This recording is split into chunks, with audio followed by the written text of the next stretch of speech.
This here is that the virtual pop star is already in existence, and now we're adding music to her repertoire of things that she can do online. Right, I suppose you'll love it or you'll hate it. Is there any real musicians on it, or...? There was...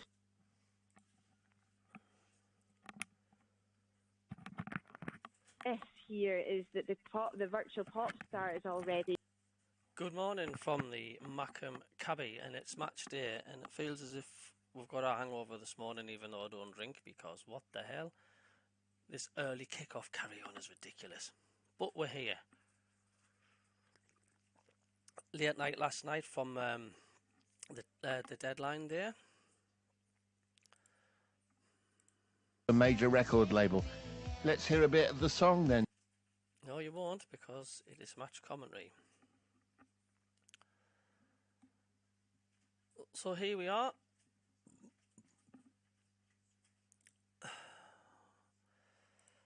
We'll be putting the commentary on soon. We are just waiting for the songs and stuff from that previous show to finish, and then we'll be going live very soon.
dear me.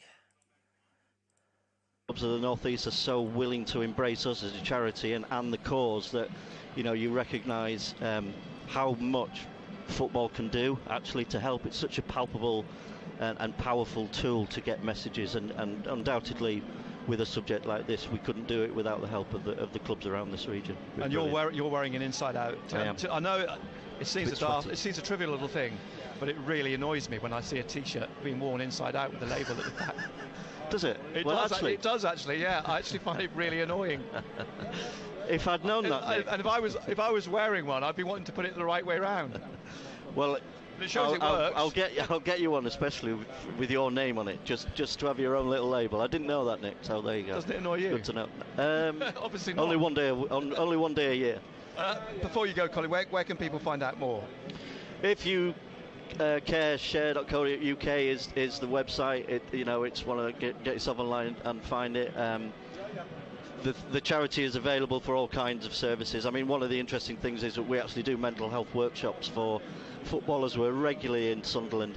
So actually, as well as helping members of the public with their mental health needs, the workshops that we provide are so that young athletes throughout the country at all 92 clubs are actually getting support and know how to deal with the mental health pressures that come with being an athlete and with being a successful or unsuccessful footballer. So we're doing palpable work again on the ground, and we're certainly there to help people in any way that we can that's suffering with mental health problems and just needs someone to talk to.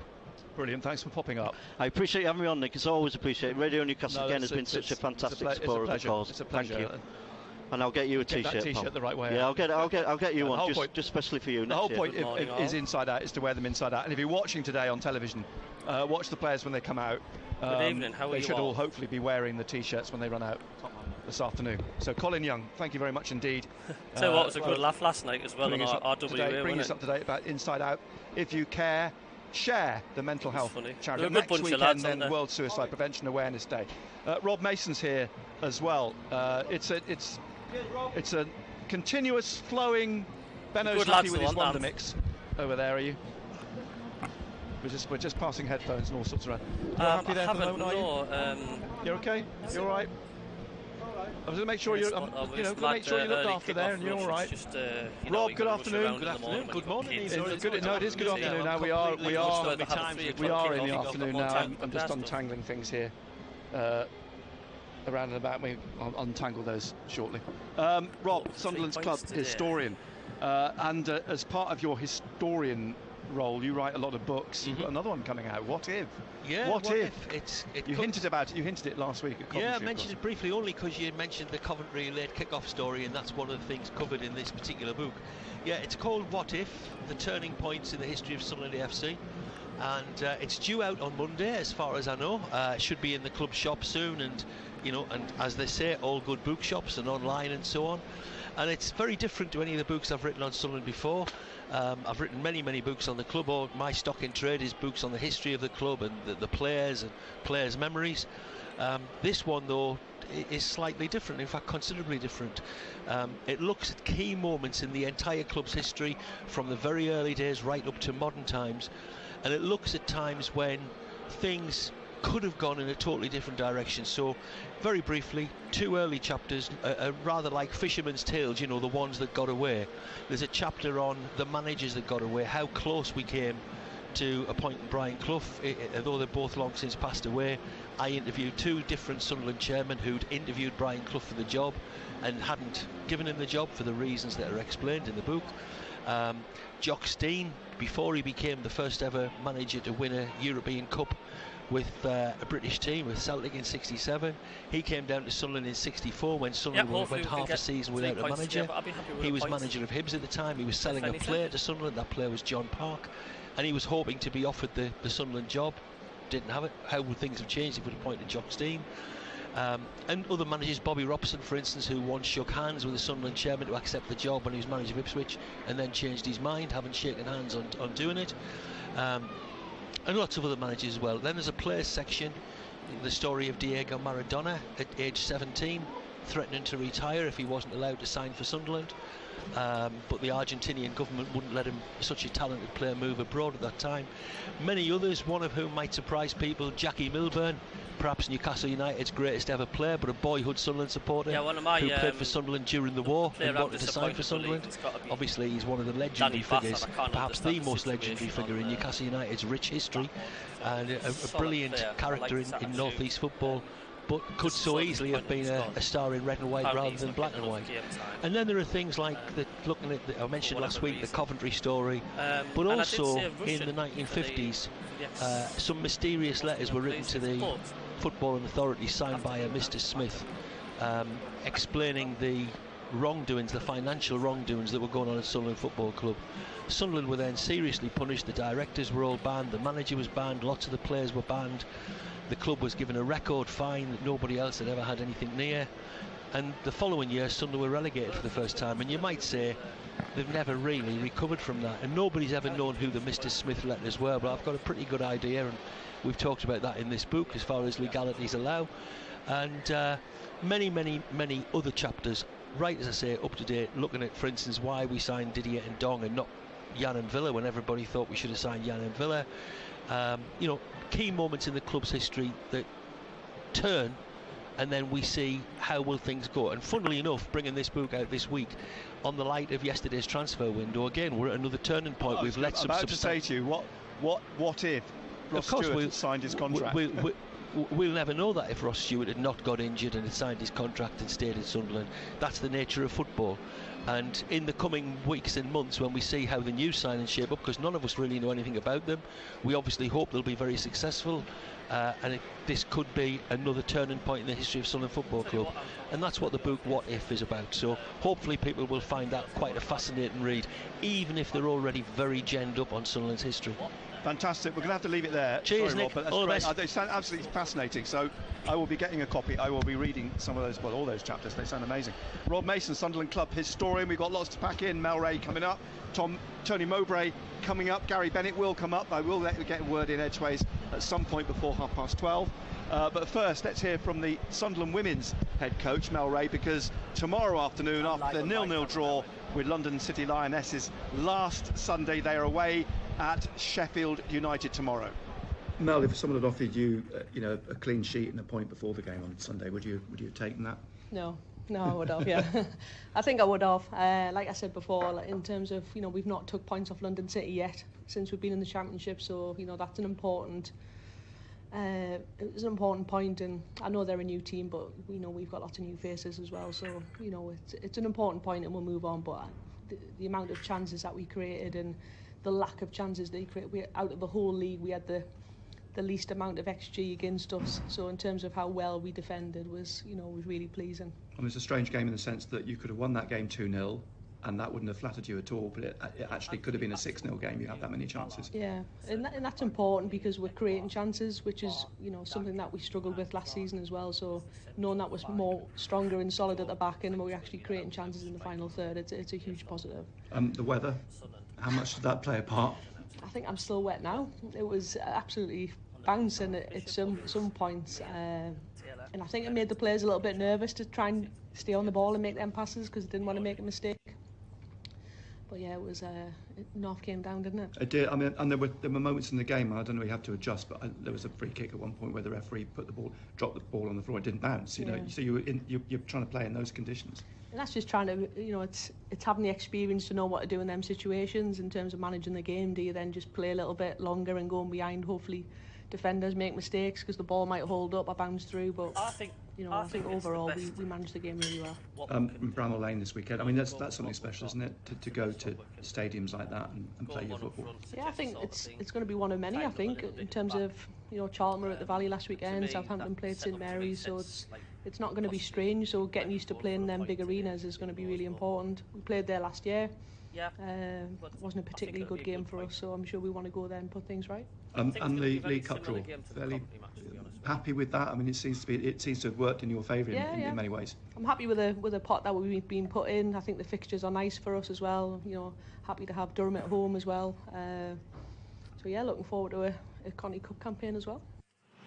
Total Sport North East. Live from the Stadium of Light. BBC Radio Newcastle.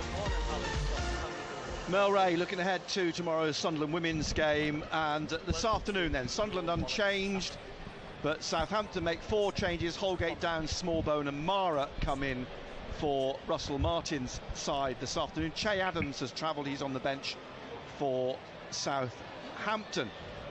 We'll talk with Benno ahead of kick-off, but firstly, let's hear from the Sunderland head coach, Tony Mowbray. Tony, you talked about the data and the last 2 games, the 2 games that you've got points from. You said afterwards how you were disappointed with the first halves in the 2 games. Is that something that's uppermost at the moment to try and sort out?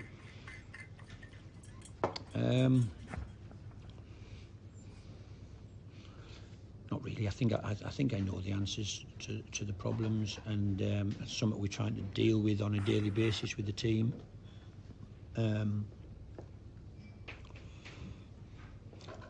What I would say is it is a pretty inexperienced team still, and I know I used that narrative a lot last year, but it is still pretty inexperienced, and I'm trying to impart knowledge to them about what it takes after you've done well or you've achieved something, which, you know, if there's a sense that we achieved something by getting to the playoffs, you can never rest on your laurels. You have to keep pushing and keep pushing and keep improving and keep getting better. Welcome to all. And I feel sometimes they need reminding, and I'm pretty sure they won't mind me saying that, but because if we're going to have a good season, they have to find the same energy, the same drive, the same commitment that they showed last year. And sometimes young, inexperienced players need reminding how they got to where they got to. And the more I drive that message, I'm sure that we won't see a sloppy, slow start, and then getting hearing my voice at half time, and then and reacting, because we need to react right from the first whistle if we can. A lot of encouragement though from last week, not only in terms of a clean sheet, but the fact that you look back at the number of shots that you had on target in that game. You know, for a team that allegedly has no strikers, you actually are creating chances. Yeah, and we did last year, didn't we? We've got really creative players. I think, I said after, if Patrick had been available, what if he wasn't available, Amad Diallo's not here, so we have to get on with what we're doing, and yet I felt that, we should have won that game. We slipped through our fingers, to be honest. The more we pushed second half, the more we dominated, the more we got on top. The areas we got into, someone has to put the ball in the net, and we win 1-0, and we get on with the next one. But it wasn't to be. We didn't quite get there, but that left a little frustration for us, because we felt we'd grew into the game and did enough, possibly, than the chances created, and what you call field tilt, where the game was played. The majority of the second half was we should have scored a goal and won the football match, but we didn't, and so move on to the next challenge, which is this game. Watching Casey Palmer last week, in a sense, up against Pierre Eckwell, I mean, was Palmer an example of the sort of player that, I mean, you've talked about having an experienced midfielder in your team. I mean, he ran the show in many ways. Is that the sort of player you'd love to see in your team in the middle there? Is something Pierre can aspire to? Casey plays slightly higher than Pierre. I had Casey Palmer at Blackburn Rovers for a year on loan. A really talented boy, came from Chelsea Academy. I like Casey Palmer. He's a proper footballer, but no, absolutely not. I mean, to compare him to Pierre is probably wrong, because he plays more of a 10. Pierre's playing more of a 6. But the mentality of a lad who's took a few knocks, to be honest, Casey, from being one of a 3 or 4 coming through Chelsea's youth teams, and is he going to be the one who breaks in? He never quite did. He went off on loan a few times, and then he moved to Bristol City, and now finding himself at Coventry, but doing a great job for them. I think it looks to me like that Pierre and Dan are going to learn on the job. Keep playing, keep going. We have talked a lot about trying to get some reinforcements in that area, because if one of them gets injured, I think Job can drop deeper in, and we have to experiment with the 17-year-old boy playing centre midfield. In my opinion, we could do with another one. And don't worry about whether he plays or not. Let me worry about who plays. And if Pierre sits on the bench for some games or Dan Neil has to have a rest, that's what's wrong with that. You know, I don't think they can play 46 games. We have to have some backup, otherwise.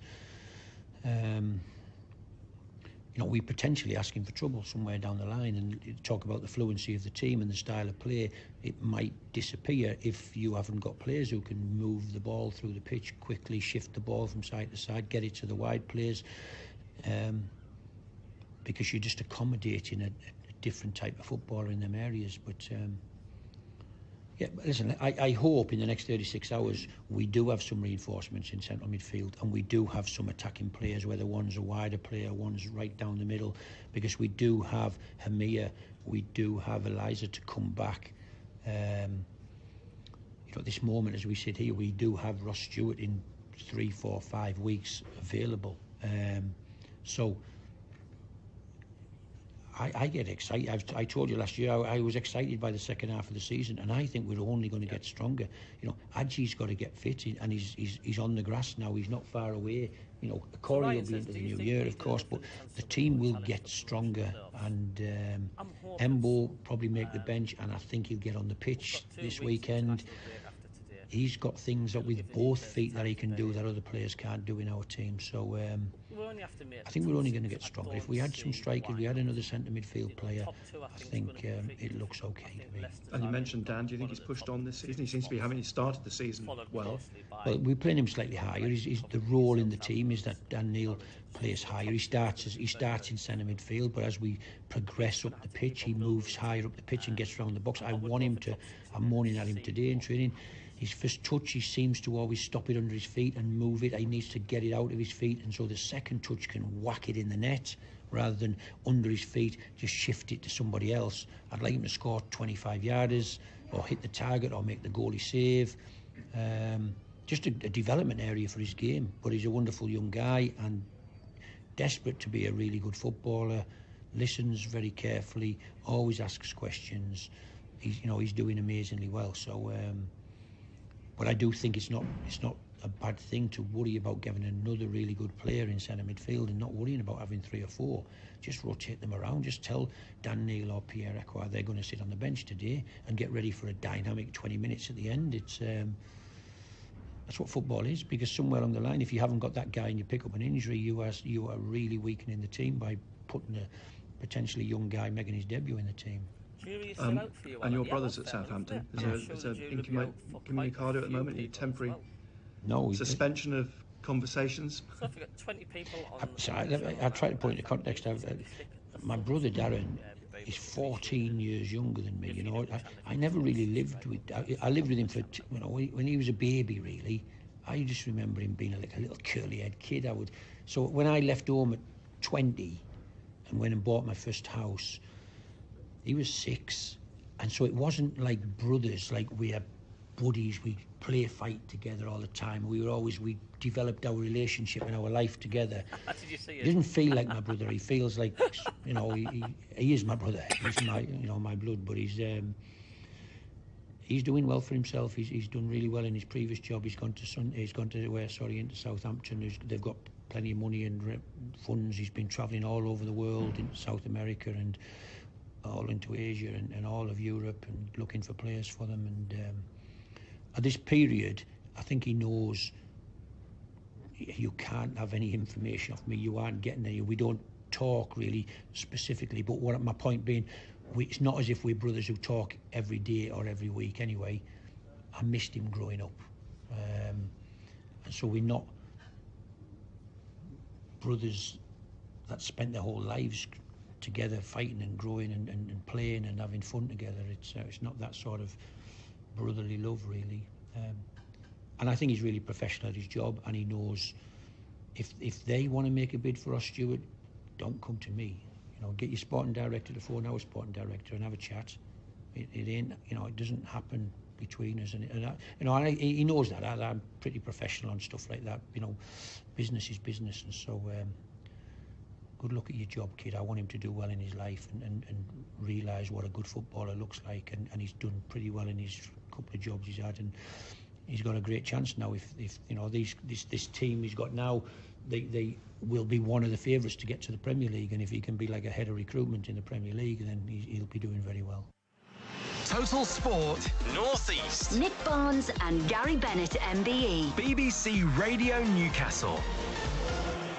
Teams have just been led out here by referee David Coote, who was the referee at the League Cup final last season, but he also was in charge of Sunderland's 1-0 win over Reading here in February. A big hello to Kath Reid. She can't make the game today. She's had a procedure on her eye, but hopefully her ears are fine. Hopefully, Kath, you're listening this afternoon and everything's okay. Best wishes with that from myself and Gary Bennett. Good afternoon. The first time we've actually spoken to you on a microphone this afternoon. I'm happy you're here. I'm happy you're here for the game. And we've had so much to pack into the first half hour that only now can I squeeze you in. You've got time for me. I've got time for you now. I've got time. So what would you like? Okay. What do you want to pour out now? What do you want to say? What do I want to call out? I think what we've got to look at is, has it been a successful, shall we say, transfer window? I would say yes. Yes, it has. When you overlook, you've got 11 new signings in. It's an unknown, shall we say, transfer window. The Ross Stewart situation, I think overall when you look at it, the package, it's good money. It's good money. He's 10 million for Ross Stewart. He's done superbly well at Sunderland, and we've got to acknowledge that. Players do come and go, and we'll just get on with it. Well, he's not obviously available to Southampton today because he's injured, but it's going to be interesting when Sunderland go to St Mary's, isn't it? If he's fit. Well, that's right. If he's fit, and it'd be interesting how when we do go to Southampton. But hopefully by then, we'll have a little bit more of a settled team. The players will know what they're doing, and if we do play to our strengths, and these new players who do come in add something, then we'll be okay. Well, fingers crossed, by the time we do go to St Mary's, there will have been another transfer window. Can you bear it? It might be a completely different team by the time Sunderland face Southampton in the return fixture. We're about to get underway. Sunderland in their red and white stripes, black shorts, red socks, and Southampton in their third kit. It's a sort of black and dark grey top with grey shorts and black socks. And Joe gets us underway. Sunderland attacking the Roker end in the first half. Glorious sunshine. It's a wonderful day. The weather forecast is for a good week. It started well today. Will Sunderland start well? No, they've just given the ball away to Adam Armstrong, the former Newcastle United striker. He's turned on it, right-footed, deflected ball behind for a corner kick, and the moment that ball deflected, my heart was in my mouth because I thought, well, again, not again. It's a sloppy start. We've got to kick off.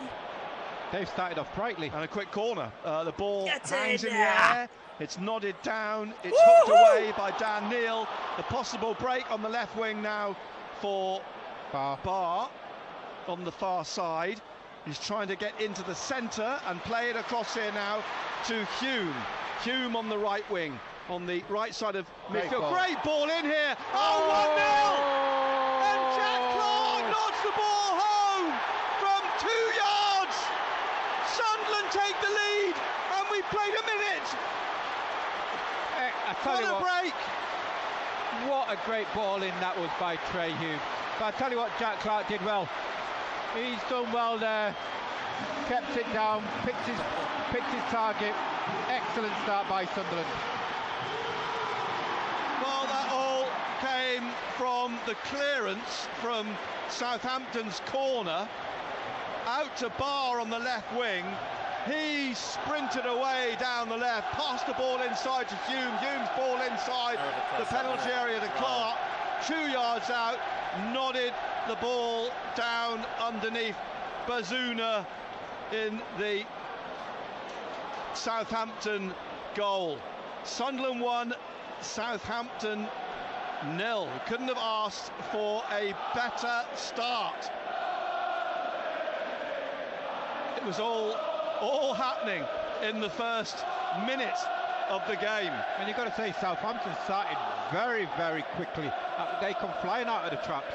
Wow. I'm told, Colin, back in the studio, the official goal time is 53 seconds. Fantastic. Amazing start.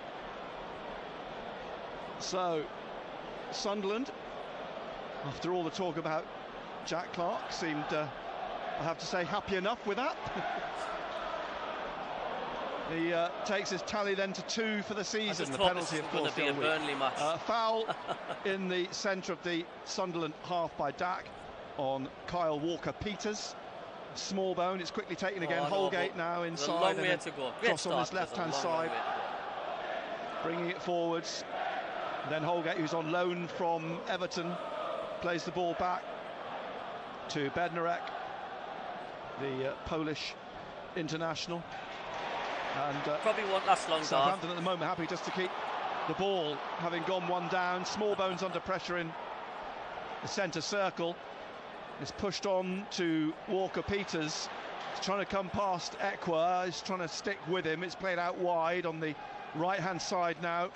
Mara is trying to work the ball, or he has to work it back down the touchline. Inside then to Walker-Peters, and play back almost up to halfway to the centre circle.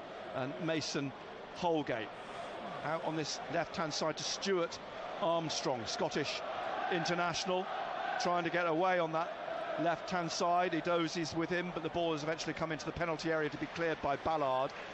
Over the head of Barr, who goes over the top of Ryan Manning, and back onto the halfway line to Jan Bednarek. If you're just joining us on BBC Radio Newcastle, we're only 4 minutes into the game. It's Sunderland 1, Southampton 0. 53 seconds the goal from Jack Clarke.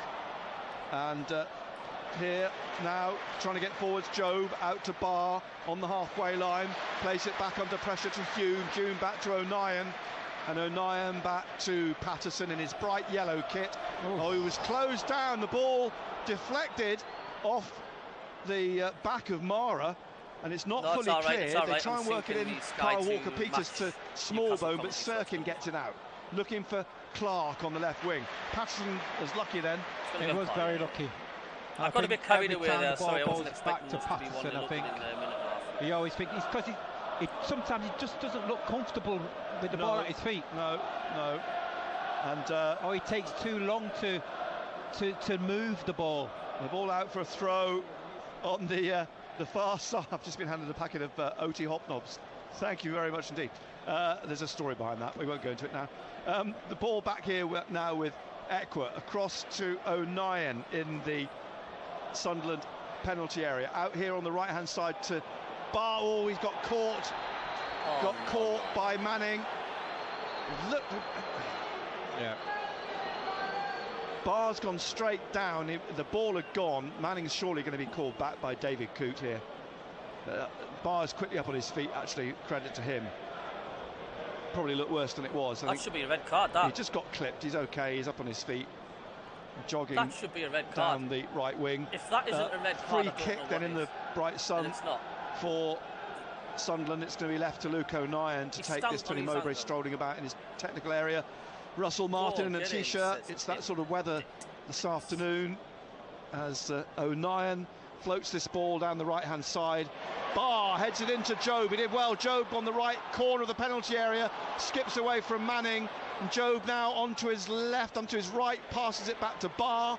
Barr trying to find a way in, but plays it into Ekwa. Everyone says shoot. He does. 2-0! Pierre Ekwa, left-footed bottom right corner, and we are in. Hey guys, you're ahead of me. What's going on? Pack it in, will you? It is Sunderland 2, Southampton 0. What a Pierre Ekwa. This is definitely Burnley all over again, isn't it? Good ball into Jordan Bellingham, great ball into Ekwa, and he always threatens to have a shot at the edge of the box. He's not afraid to take a shot, but it was a great strike from the edge of the box. What he deserved. Every time he's on the ball, they urge him to shoot. He shot, he scored. And we were only talking about his stats in the week on Total Sport on Radio Newcastle, that he's up there 60-odd% of shots on target. Well, that was on target. Bottom right corner, leaving Gavin Bazunu no chance. And Sunderland lead as we go into the 8th minute by 2 goals to 0. What a start! I've been bad on my anxiety Fantastic this week start. at work, and this will be a proper pick-me-up this week. Who needs a striker? Should be kick-off at 12:30 every week. Lovely ball in the bottom right corner. Now they have to defend. They're going to. Now, what's the referee seen here? It's foul. A foul. He's come back over on this left-hand side back. He's pulled the ball back for Manning. Idozi is the player fouled. And so a dream start for Sunderland. Oh, you watching, Ross Stewart? Oh, would never have imagined this was going to be the scenario before the game. People were talking to me saying they thought it would be the other way around. They thought that Southampton would be the team banging in the goals. It's Sunderland. They lead 2-0. Free kick to Southampton on this left-hand side, which is taken by Armstrong, Stuart Armstrong, and then Kyle Walker-Peters looking for Idozi over his head and behind. In fact, it's gone out for a throw at the corner for Sunderland. Who scored that goal, Ekwar? Birmingham 0, Millwall 1. An early kick-off at St Andrews. 3 games kicking off actually today at lunchtime in the Championship. I think Birmingham Millwall was for police reasons. The ball played up to Dak in the middle of the Sunderland half. Lays it off quickly here to Sirkin. Sirkin on the break here with Clark. Clark down the left-hand wing. Clark as Southampton pouring back to defend this. Clark trying to drag it into the penalty area, but just slightly run away from him. And Mara's there to clear, but gives the ball away. Shoot, they say for Ekwah. He plays it into Job. Job down the left of the penalty area, almost on the goal line, trying to keep it in. Eventually it's knocked out. And it's a throw to Sunderland. Pinching myself still, we're only 10 minutes in and it's 2-0 to Sunderland. Yeah, but they do look a threat, Sunderland, don't they? They do. They look bright, don't they? Yeah. We saw the 3 new signings that are here on the pitch just before kick-off, incidentally. Mason Burstow, Timotei Pembele and Adil Aushish. We're having a debate downstairs about how it's pronounced. Ashish. Colin White tells me it's Aushish. He is the linguist. I am not. And there's Bazunu clearing in front of Job. Comes back up onto the halfway line. Ballard's there for Sunderland. Plays it back to Anthony Patterson just at the edge of his D. And he passes it here to Luke O'Nien on this right-hand side. O'Nien bringing this forwards now. Trying to get past Adam Armstrong, but couldn't. Plays it back to Hume. He drives it out to Sirkin on the left-hand side. Now to Bradley Dack. Clark's ahead of him down the touchline on the left-hand side. Here's Clark now for Sunderland, dribbling in towards the left of the penalty area. Now onto his right foot, trying to cut across the back of the penalty area. Picking out Barr here on the right-hand side of the box. And Barr trying to find a way in. Just lays it off behind to Hume. Another good cross from Hume. Headed out, only as far as Clark. Heads it back in. Bazunu catches it. Again, great play leading up to the penalty area. Yeah. You know, we look bright, don't we? Players look creative. Players playing for places now because they know there's competition. Apparently, the Stuart Deal's fallen through. Has it? He wants to come back. I wonder if he's watching. The ball comes back down here to Walker-Peters. But we all know, Nick, we've been there numerous times. Oh, we do. 2-0. Yeah, there's a long way to go. There is a long way to go. Dangerous score in it, 2-0. We have. I remember when we were at, was it Brentford, and we were 3-0 up at half-time, and look what happened there. Back it comes to Bednarek. We always want the third. Yes, they need the third, I think. I mean, this Southampton team can score goals. There's no doubt about that. Here, down the right, small bone, little back heel, but it's read quickly by Dak, who intercepts, and the ball to Sirkin. He's looking to play it over the top for Job to chase. drops over his shoulder, but out comes Bazunu to head the ball straight to Barr. Couldn't get it down enough to try and lob it back over the keeper, who was still outside his penalty area, and eventually it's out for throw to Southampton on this left-hand side. Swansea 1, Bristol City 0. That's the other game kicking off at 12:30 today. And here at the Stadium of Light, we're in the 13th minute. It's Sunderland 2, Southampton 0. We're live on BBC Radio Newcastle at 2:30. This should end, we're pretty much around that sort of time. We'll go to South Shields, where we will bring you full commentary of South Shields against Banbury. Barr in the penalty area, trying to get it on his left foot, curls it round the angle. That should have been 3-0 there, mate. And a goal kick to Southampton, but for just a split second, that for a moment could have, or looked like it could have been the third. It could have been. He's done everything right except the finish. Yeah, Simon Pride will bring you full commentary from 3 of South Shields against Banbury. That is followed then by full commentary of Brighton and Hove Albion versus Newcastle United. There's a foul by Mara on Sirkin, so it's a free kick to Sunderland deep in their half. Big one for Southampton next when they return after the international break. But in fact, their next 2 games are big. Southampton against Leicester and Southampton against Ipswich. So everyone already looking at the top of the table and thinking, are the teams that came down going to go straight back up? Well, Sunderland giving Southampton a run for their money here. It's a throw to Southampton on the far side. And Wes Burns of Ipswich made some interesting comments this week as well about when they were beaten by Leeds and said that, you know, they wouldn't want to face that Leeds team week in, week out. He came out and said, actually, the team we don't want to face week in, week out is Sunderland. They gave us more problems. I don't think there's a Burnley in this league, is there? No, I think you're right. I think it probably is more even, but I think it's tougher because it is more even. Do you see what I mean? Yeah. Out here on the left wing, trying to get forward, Edozie plays it inside now to Stuart Armstrong. Ekwa on his shoulder. Stuart Armstrong into the penalty area. It's stabbed away though by Trey Hume, and then played up towards, now surely that's a foul on Job. Bednarek holding him, but the referee says no. It's with Holgate. He lays the ball off under pressure from Job to Walker-Peters, and Walker-Peters looking for the break of Maher on the far side, but it's come back inside to Flynn Downs, the 24-year-old on loan from West Ham. He did a straight swap for Living Room. And Sheffield United 0, Everton 1 at Bramall Lane. A much-needed goal for the beleaguered Everton. Here's Holgate inside the Sunderland half. We're in the 15th minute. Sunderland lead 2-0. Centre circle, Bednarek. Forward to Stuart Armstrong. Dan Neil on his shoulder. Stuart Armstrong lays the ball off here now to Walker-Peters, who plays it through to Smallbone. Will Smallbone out wide to Mara. Mara back inside to Walker-Peters, and he's blocked by Clark, but he's got away with the ball, and he's skipped into Dak, who's fouled him. And Southampton have a free kick on the right-hand side of midfield here, about 23-24 yards out.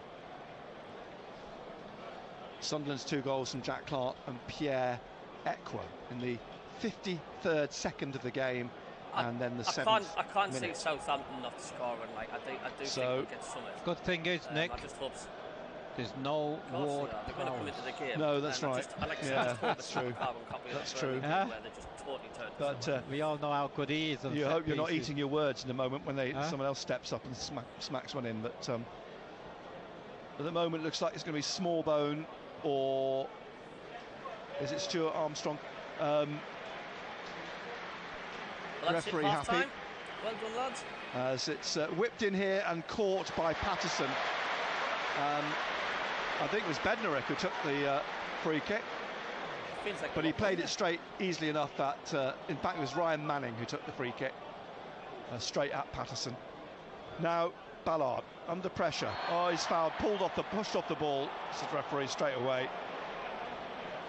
And the free kick to Sunderland, wide on the left in their own half, deep in their own half. That shot from Ekwa was going miles Tony wide. Mowbray, his arms folded, looks quite relaxed at the edge of his technical area. Luke O'Nien pulls the ball away from Edozie, back to Patterson. his kick up over the halfway line, looking for Job. He heads it on, Barr stretches for it, but Manning gets in ahead of him. Plays it back to Bazunu, who's under pressure from Barr, plays it out to Walker-Peters, Dax on his shoulder. Walker-Peters gets the ball forwards here, looking for Mara.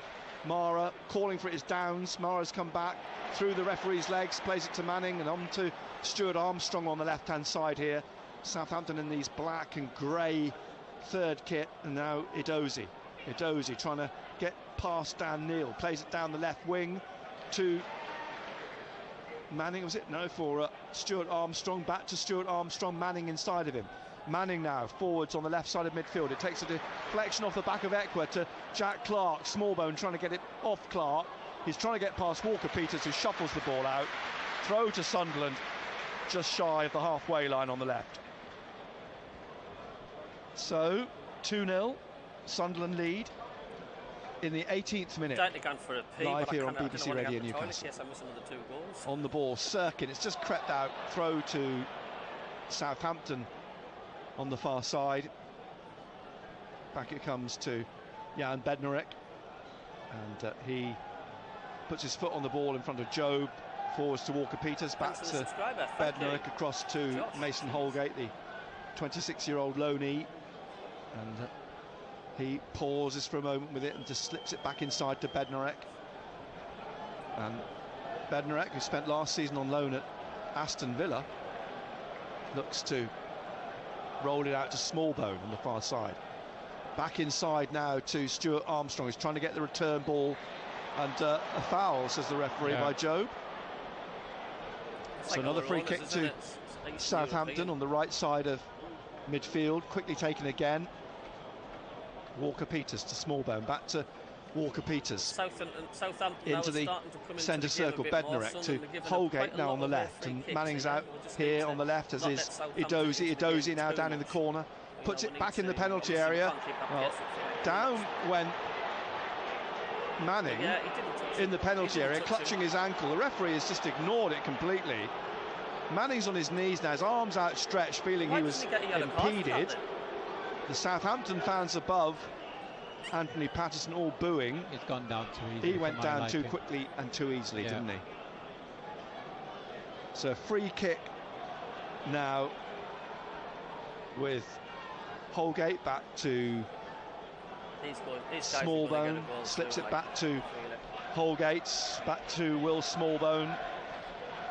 Spent last season on loan at Stoke, and through to Downs, gets into the penalty area here, squares it right across the face of Adam Armstrong in the 6-yard box. He put his boot out, but it didn't make any contact. It's come back out to Holgate, and now Manning, and Manning back into the centre circle to Bednarek.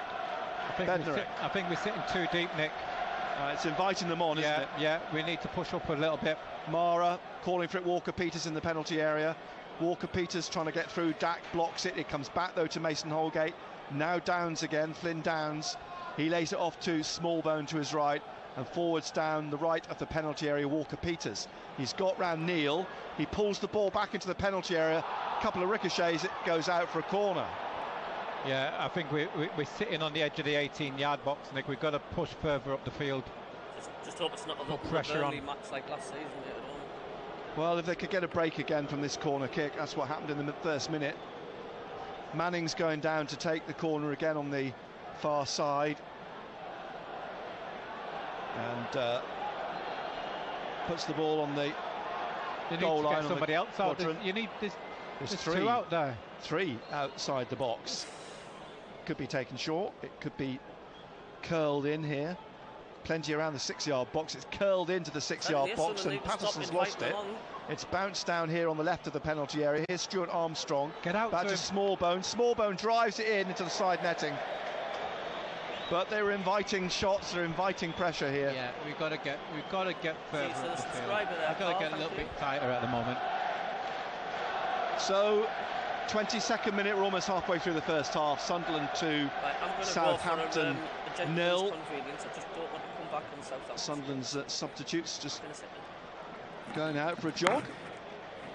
The ball out. It's an offside flag here. Free kick to Southampton, up to Downs. to Walker-Peters, former Tottenham player, back inside to Bednarek. And now to Stuart Armstrong. Stuart Armstrong trying to get forwards on the left. He gets into the... Well done, that's better. Sunderland half. Neil puts him off. Eventually it's shuffled out for a throw to Southampton. Manning takes it. Back to Bednarek. And Bednarek just at the edge of the centre circle, through the middle. Forwards to Adam Armstrong. Back to Kyle Walker-Peters. Up to Mara. Lays the ball off here now to Smallbone on the far side. Closed down by Clark. Smallbone back to Walker-Peters. Walker-Peters has Ekwah in front of him. Back out to Smallbone on the right-hand side. Inside to Mara. Back to Smallbone. Smallbone behind him again. Where it's laid off by Bednarek now to Holgate. Holgate, a third of the way inside the Sunderland half. Almost central. Through, he rolls the ball past Downs. It goes straight to Ballard, who plays it out to Clark on the far side. Back to Sirkin. Inside to Ekwah. Ekwah trying to shake off Downs. Back to Luke O'Nien, passing it out to Ekwah again. Flicks it on, but straight to Edozie. Edozie now making a burst into the D. Shoots just past the foot of the post. You've got to go to him. You can't back off. Almost a bad mistake. Yeah, it was a mistake, but we've got to make contact. That's twice now into the side netting and just past the foot of the post in the last few minutes. Birmingham 0, Millwall 2 at St Andrews. We're in the 24th minute here. The Stadium of Light. Sunderland 2, Southampton 0. Live on BBC Radio Newcastle. Southampton, of course, who were relegated last season. They've been in the Premier League for 11 years. Their best finish was in 2016, 6th under Ronald Koeman. As the ball played back by Holgate to Bazunu, closed down by Joe, plays the ball out to Bednarek, gets it round Dak to Walker-Peters, who plays it back to Bazunu, and out here on the left now to Holgate. Joe closes him down. Manning plays it back to the goalkeeper. In light blue at the Roker end, Gavin Bazunu, the former Manchester City goalkeeper. He spent a lot of time on loan at Rochdale and Portsmouth, though. Here's Edozie on the halfway line, trying to get round Hume, can't. Hume puts it out for a throw halfway inside the Southampton half. Holgate takes it on his chest, plays it across to Bednarek. I don't get what anybody says. Bednarek, Walker-Peters to his right. Forwards to the edge of the centre circle, Ballard. And Ballard's right through the back of Armstrong. Adam Armstrong comes back here from Clark to O'Nien. O'Nien out to Hume on the right-hand side. And forwards through to Dan Neil. Neil now looking up, edge of the area. He's tackled, the ball breaks for Smallbone. Now Stuart Armstrong glides past Ekwah, goes past Dak. Still going Stuart Armstrong, finds Adam Armstrong on the edge of the penalty area on the left-hand side. And Adam Armstrong plays it back in here to Downs, or to Stuart Armstrong, and out to Adam Armstrong. Blocked by Hume again, though. Adam Armstrong wide, comes off of Trey Hume for a throw to Southampton, wide on the left. Adam Armstrong leaves this throw for Ryan Manning, signed in the summer from Swansea, the Republic of Ireland international. He's got his foot on the ball, but Barrs slipped in and slid the ball through to Ekwah, but given away again to Downs. Ekwah wins it back, just stayed in. Ekwah now trying to get away from Edozie. It's knocked out by the Southampton winger for a throw to Sunderland. Hume will take this. 26th minute, Sunderland 2, Southampton 0. So through to Job. There's well, it looked like he'd been pushed behind, but the referee lets play go on. David Coote. Stuart Armstrong inside to Downs, and back to Stuart Armstrong, then back to the front of the centre circle. Bednarek to Smallbone just to his right, looking for the run here of Walker-Peters into the penalty area. He hooks it high in the air, it's gone out behind. Flags up, but you're right, nobody picked up the run. Got away with that one, Nick. Burst into the penalty area on the right-hand side, and Patterson with his goal kick.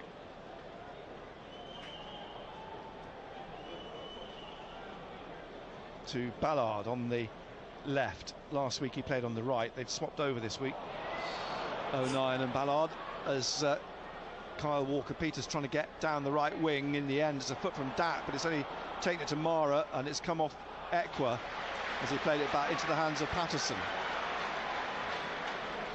Patterson just holding it for the moment. O'Nien jogging out down this right-hand side. Ballard still in the penalty area, and it's rolled to Ballard, back to Patterson, and Patterson now, the ball at his feet, almost at the edge of the area, passes it through to Hume, into the middle to Ekwa. Ekwa now to Dak. Dak on the halfway line on the left-hand side, looking for Clark down the left wing. He carries this on now. Kyle Walker-Peters goes with him. Clark accelerates, tries to cross, blocked, a corner to Sunderland. Excellent. And again, you know, Jack Clark is our outlet, isn't he? You know, we do miss Patrick Roberts on this right-hand side. Yeah. We're depending a lot more on that left-hand side with Jack Clark. Roberts should be back for the Queen's Park Rangers game. Sunderland's first corner. Dak's going to take this at the Roker end. Sunderland leading 2-0. Ballard's up. We get a third. Southampton's heads have gone down. Dak then with his right foot curls is high. It's over the head of Hume. He's chased it right back down and kept it in the corner, and now rolls it back to Luke O'Nien. O'Nien's going to put a first-time ball in the penalty area. Ballard gets his head under it. It's high in the air. Neil was trying to get under it. It's come out. Sorry, come out to Neil. Lovely ball into Dak. Controls it. Clips it across the 6-yard box. I do have to agree. Bounces away and out for a goal kick. Quietly confidence here. Didn't quite come off. Good night, Mr. Tom. Sunderland still lead 2-0. 29th minute. A reminder, so it's not pause while we wait for the goal kick. We have a Sunderland and Newcastle United podcast every week now, and next week's podcast we're chatting with Colin White and Malcolm Branley, the chair of the senior supporters. Some great stories about Brian Clough and Charlie Hurley and George Best and lots more. So that podcast will be available in the middle of the week. The Sunderland AFC podcast on BBC Radio Newcastle. Here's Neil on the right-hand side. The ball just poked out in front of Russell Martin for a Sunderland throw on his right-hand side. Hume coming forwards to take this. Tony Mowbray, a few words, hands in his pockets, his sleeves rolled up. Hume to Neil, back to Hume, who hooks it all the way back to Patterson. And why not? You lead 2-0, they don't want you doing anything stupid. Ballard at the edge of the area. In this glorious sunshine here today, as that's played out to Sirkin on the far side. Back inside to Dak. To Ekwa in the middle. Ekwa now to O'Nien. O'Nien out wide to Barr in front of Russell Martin, but driven straight at Holgate. Comes back out though to Ekwa. Ekwa now through the middle, looking for Job, lays it off to Dak. Dak playing it through here. Barr has to chase for this, gets to it, can't keep it in. Just slipped on it and drives it into the side netting, but nice idea from Dak. Yeah, good link-up play, Bellingham and Dak. Southampton enjoyed a purple patch, 10-15 minutes, but it seems to have just sort of swung again a bit in Sunderland's favour. 15 minutes till half-time. Bazunu kicks out here past Job. Ballard with his eye on it. Flicks it to Hume, who heads it back to Patterson. Adam Armstrong just jogs away from Anthony Patterson. It's interesting, they've got the likes of Ryan Fraser. You might see Ched Adams come on in. Yeah, Che Adams has travelled up. He was left out last week. Another player. Because of the transfer window. Here's Neil on the right, back to Luke O'Nien. And great pass forwards to Dak. Dak now looking for Clark on the far side. Clark taking on Kyle Walker. Walker-Peters, and he plays it straight at Bazunu. Kyle Walker-Peters jogs back out here with Smallbone now, and here is Walker-Peters back to Bednarek, and Walker-Peters just got caught. The play goes on by Clark out to Smallbone on the far side, and now Mara. Che Adams, incidentally, didn't play last week against Queen's Park Rangers. The 3 games he's played this season in the Championship, he scored in every game. And he's on the bench.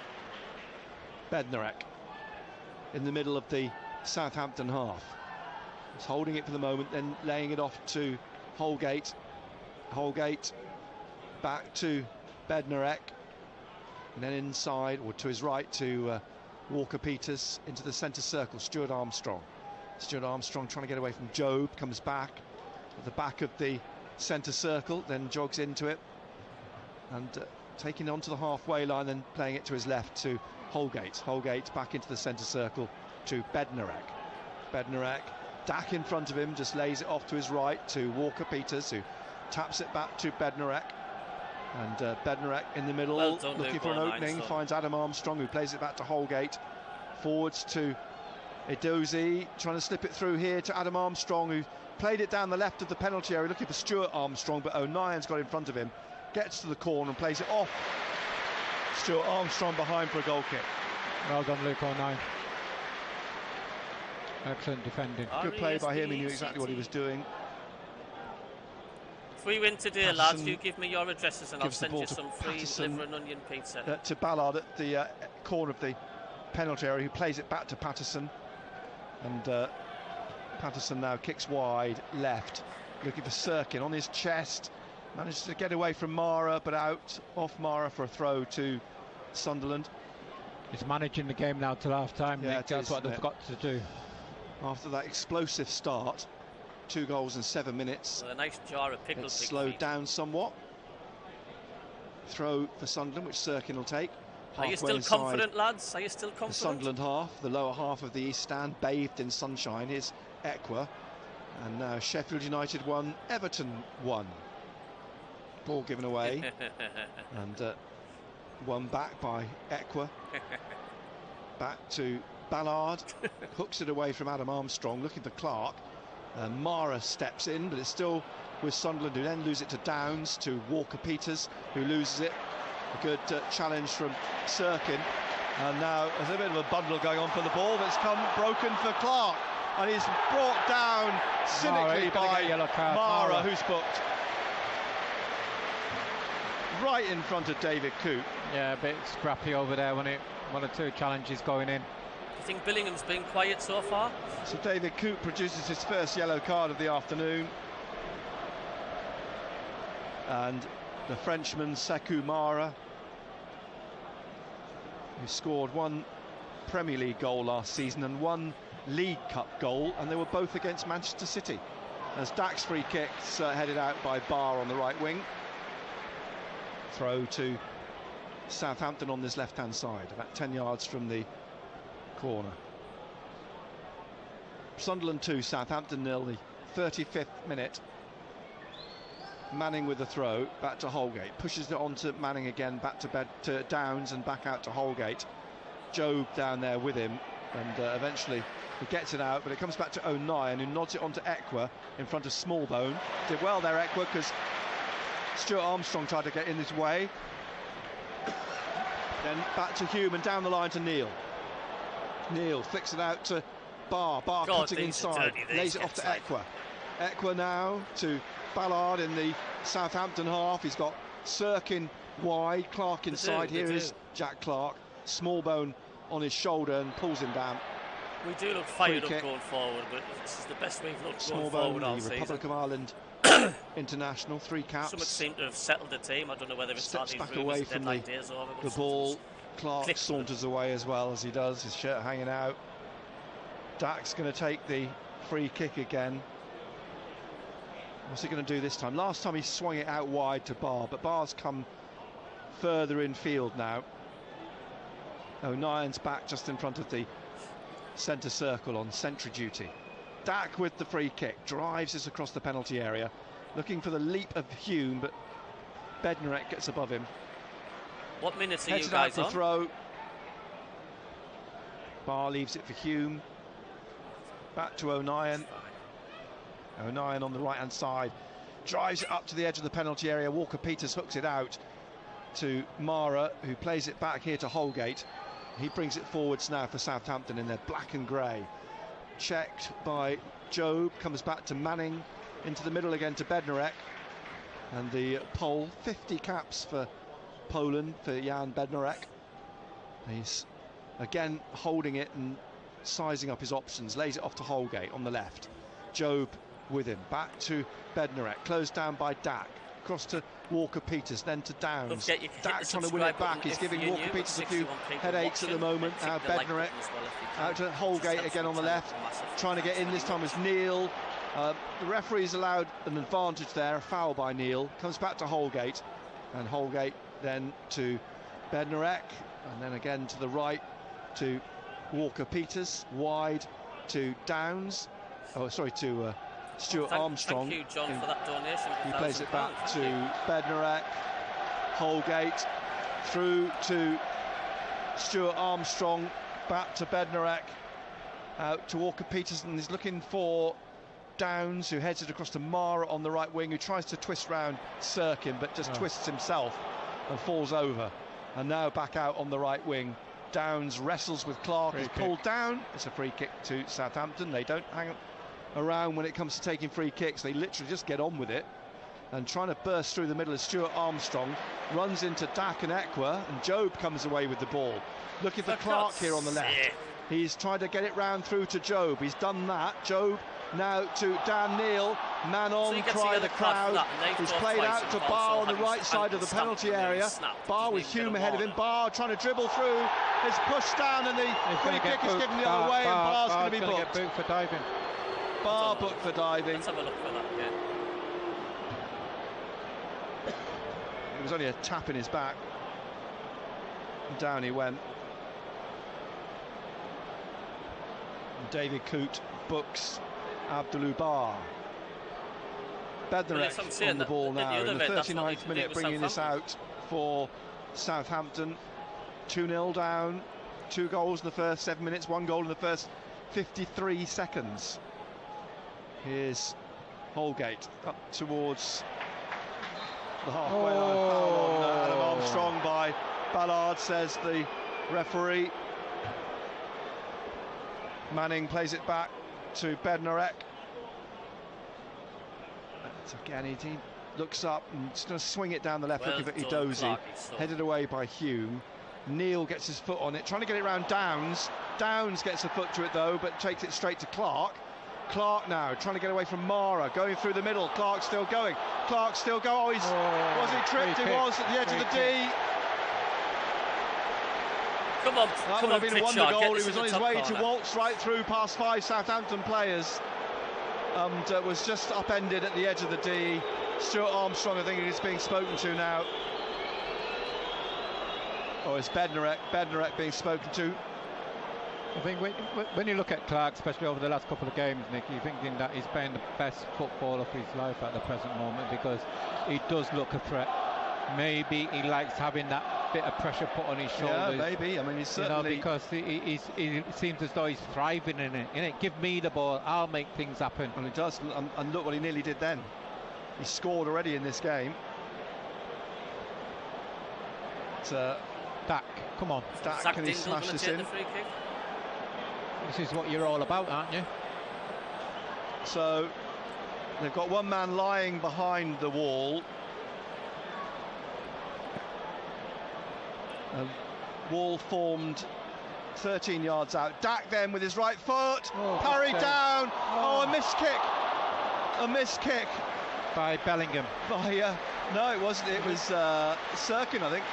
Sirkin? Yeah, Sirkin miskicked it. Just sort of went under his foot, and it's gone behind as a corner. Come on. Good free kick by Dak. He's worked the goalkeeper. So another corner for Sunderland. Dak goes across to take it on the left-hand side. Again at the Roker end, of course, in the last few minutes of the first half. A lot of movement in the penalty area. Driven in here, but it's hooked away. Only as far as Dan Neil, who plays it right out against first time to an offside Dak. Potential ankle snapping challenge early on. And a free kick then to Southampton. So 2-0 Sunderland lead, 42nd Even though his ankle's minute. Like hanging by a tendon. And here's Holgate inside the penalty area. Bazunu's been put under a bit more pressure from Job again. Kicks up to the halfway line. Sirkin manages to head it on to Ekwa.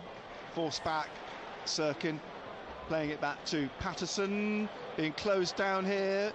But he manages to hook the ball away up to the halfway line. Manning gets his head on it. Trying to get it through to Stuart Armstrong, who's fouled. Tried to take a quick free kick. And O'Nien's to be booked here.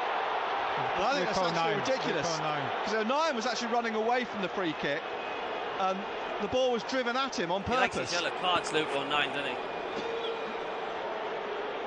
he? The referee sort of lifting his foot, but O'Nien wasn't in any way impeding that free kick. He was doing the opposite. He was running away, but he's been booked. Do not let a goal in just before half-time. That's when you're most vulnerable, just as you approach at half-time, it seems to be. I think that was ludicrous. He switched on.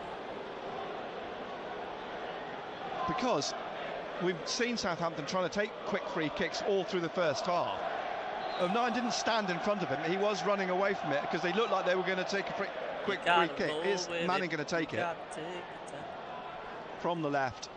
Curls into the penalty area, and it's headed away strongly by Ballard. It's dropped to Walker-Peters though. He goes round Ekwa, trying to pull it back. Good block by Sirkin. And it's a corner to Southampton. Don't want to concede now. No. 2-0 up. You're just approaching half-time. Edozi's gone over to the right in the corner with Manning, who'll take the corner kick. I just think they need somebody out. Well, they've got 2 Southampton players out there, haven't they? 3, haven't they? Got Walker-Peters, Smallbone and Stuart Armstrong. Again, it's curled into the 6-yard box. This time Patterson gets a fist to it. It bounces at the edge of the area. Headed out to Clark. Now on the break is Barr again. Bounces towards the touchline. Will he keep it in? He does. There's something about and Barr. they are flooding back here. Southampton. Barr takes it into the penalty area on the left.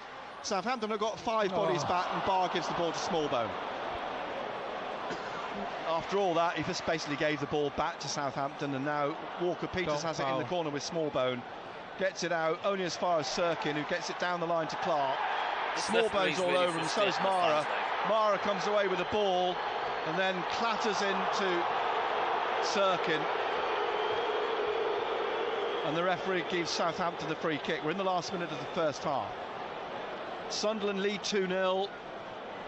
I don't think we'll have a huge amount of time added on at the end of the first 45. It's played back by Walker-Peters to Bazunu. Out into midfield. Get in! Holgate. Holgate. Happy to sit with it at the back, but he gives the ball away to Ekwa, who drifts around Holgate. Ekwa now, he's got Job and Dak ahead of him. He drives in a shot. Oh, yes! Oh, what a goal! Pierre Ekwa! They just love it when he gets on the ball outside the box. Shoot! He does, he scores! Pierre Ekwa makes it 3-0 in the 45th minute with a lovely drive into the corner. Left Bazunu no chance, and Pierre Ekwa is now on a hat-trick. Oh, get in! By Ekwa. He's won the ball. Tell you what, he's wrong-footed the goalkeeper. Totally. He thought he was going to pass it, and he just... Excellent strike again by Ekwa. And so Sunderland will go into the break leading 3-0. What a 45 minutes of football. Well done Bradley Dack as well. He was like blocking the goalkeeper and he just ducked at the last minute. Played his part there, Bradley Dack. We're into added time. I didn't see how much was added on. I don't think anybody really cares. We talked about not conceding a goal coming up to half-time. They've done better than that. They scored a goal coming up to half-time. No strikers, but midfield players can score. Well, they're doing the business, goals. aren't they? Brilliant, excellent. Oh, come on. And every time Ekwa gets the ball outside the box, it's just a corner shoot. Sunderland 3, Southampton 0. And we're approaching half-time. In added time. We're in the second minute of time. at the end of this first half. Here's Walker-Peters to Downs, back to Walker-Peters in the centre circle. And then to Downs. Is it Downs or it's Stuart Armstrong? It's Stuart Armstrong here on the left from Downs. And now Edozie trying to get away on the left wing. In goes Hume, and he just immediately pumps the air. Puts the ball out for a Southampton throw. Stuart Armstrong in the middle to Walker-Peters. And Walker-Peters to Smallbone. Nowhere. Smallbone down the right to Mara. And he's tackled by Clark. Runs for Smallbone. His cross, though, is cut out by Ekwa. Clark trying to get away. Goes down. The ball won by Clark. Walker-Peters thought it was a foul. The referees let play go on.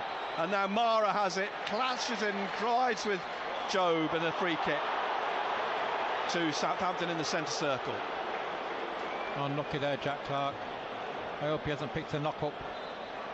Well, I hope this game's not going to be like their game with Norwich, which ended 4-4 the other week. There goes the half-time whistle. Half-time. Well, you might pinch yourself, but you don't need to. It's true. It really is true. It's happening in front of us here. Half-time, Sunderland lead Southampton 3-0. An explosive start, an explosive finish to the half. Yeah, fully deserved though as well. You know, Sunderland do look a threat going forward, especially when you've got players like Ekwa, who's not afraid to pull the trigger. And how many times did you say that last season about shooting? Get your shots away.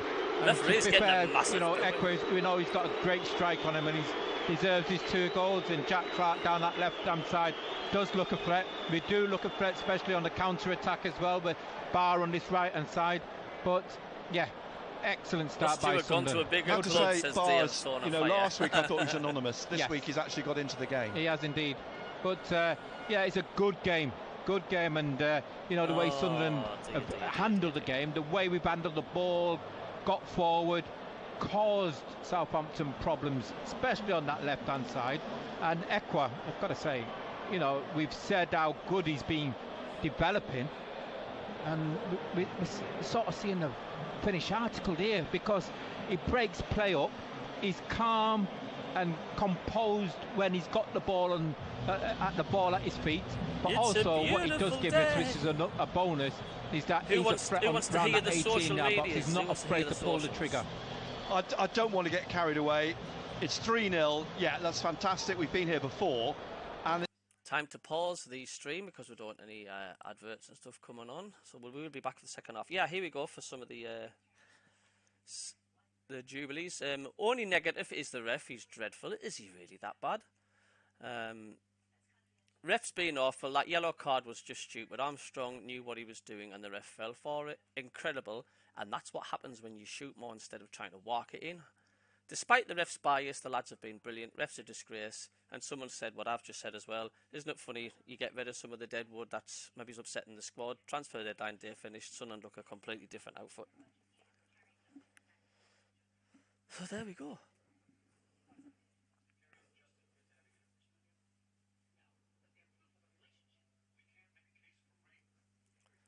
Yeah, buzzing.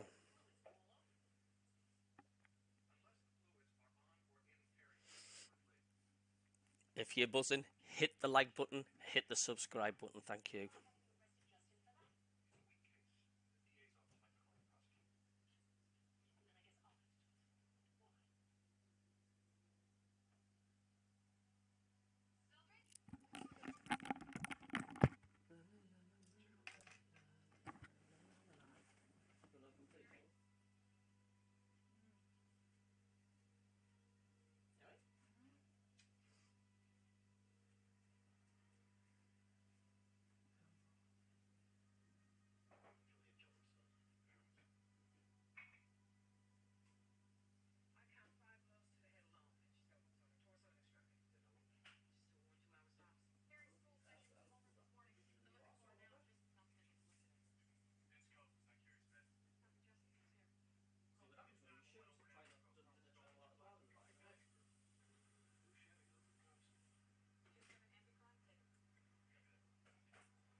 3-0 up.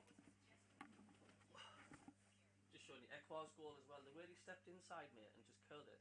And I tell you who played a part in that goal as well was Bradley Dack, because he was blocking the keeper's path, right, and at the last minute he ducked. The keeper just didn't even see it. No.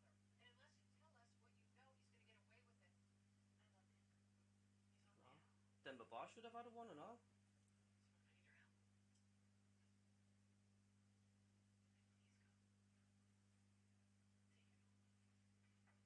I can't believe that score then I'm looking at.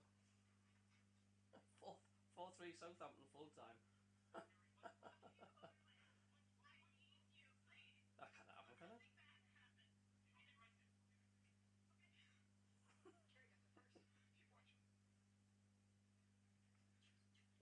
I hope we carry on doing what we're doing. I don't want us to take the foot off the gas. I mean, this is an ex-Premier League team, you know. Look at that.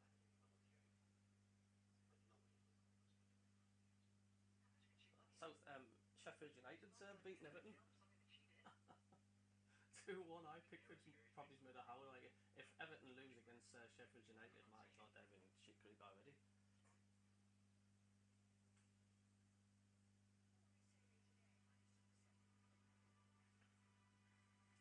Nothing else, pals. That's just bad.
Let's not forget, Southampton has scored in every game so far, and they've got Che Adams to come from the bench. There are goals in this Southampton team. They will respond.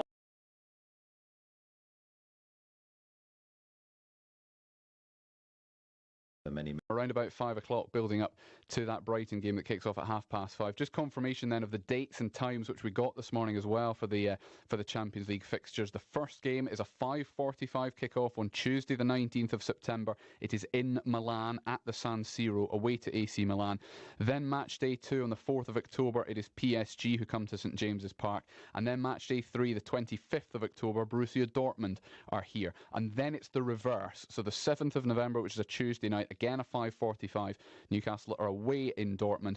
Then they go to Paris on the 28th of November, and the final group game will be under the lights at St James's Park, 13th of December against AC Milan. A couple of other local things as well.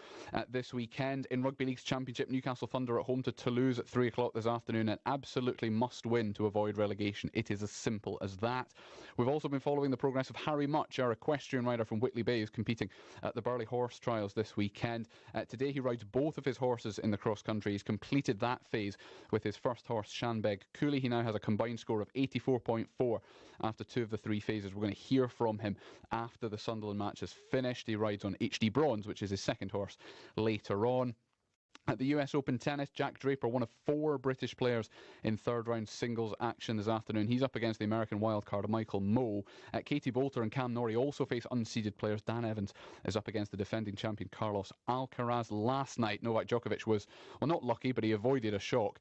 He came from 2 sets down to beat fellow Serb Laszlo Djere.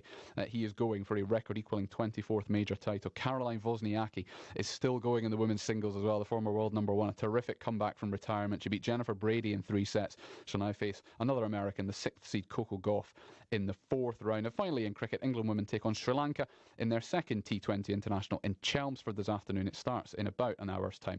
England lead that 3-match series by 1-0, but Sunderland leads Southampton by 3-0 at the Stadium of Light at half-time. Nick Barnes and Gary Bennett back with a full commentary of the second half in just a tick.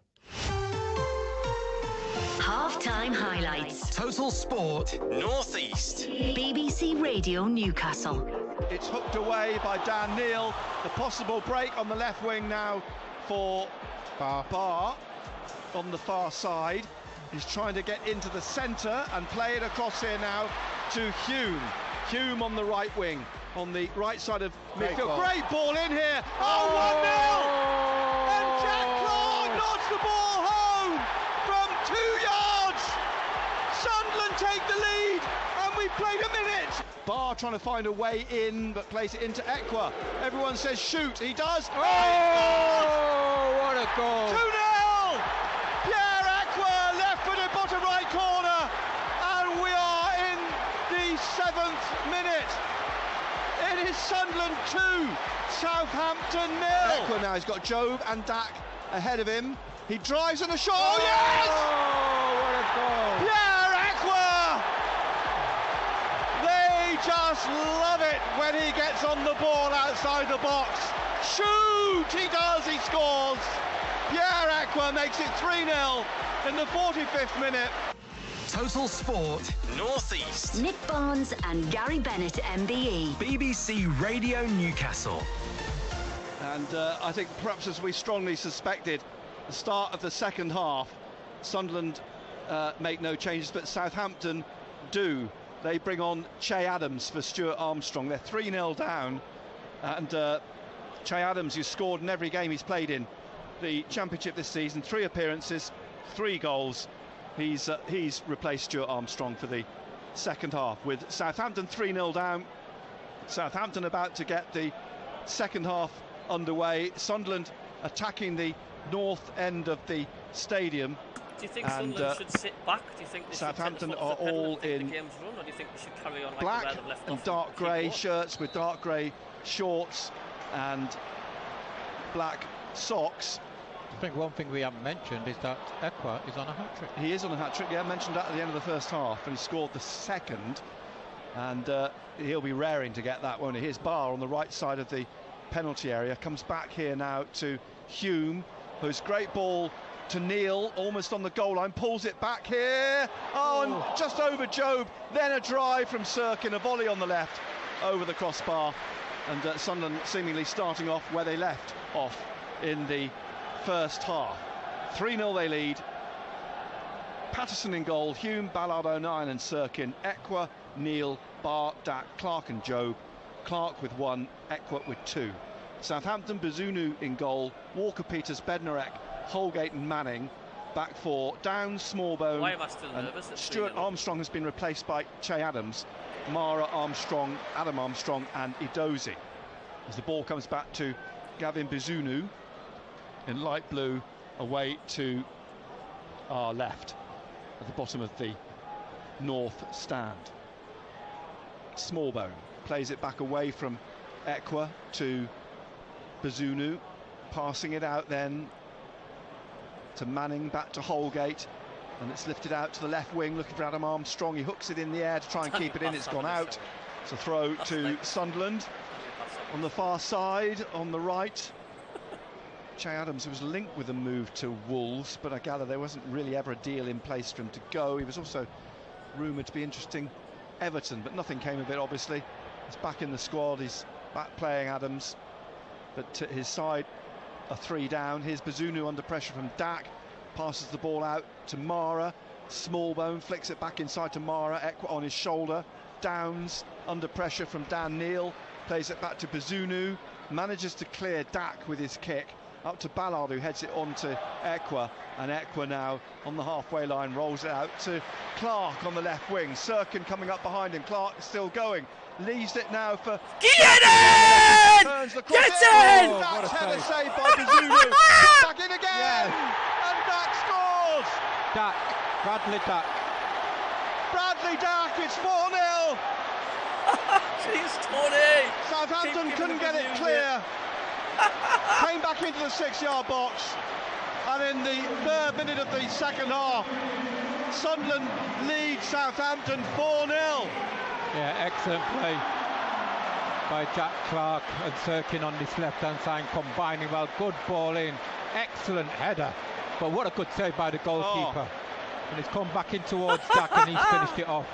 Yeah, the initial save from Dak at point-blank range.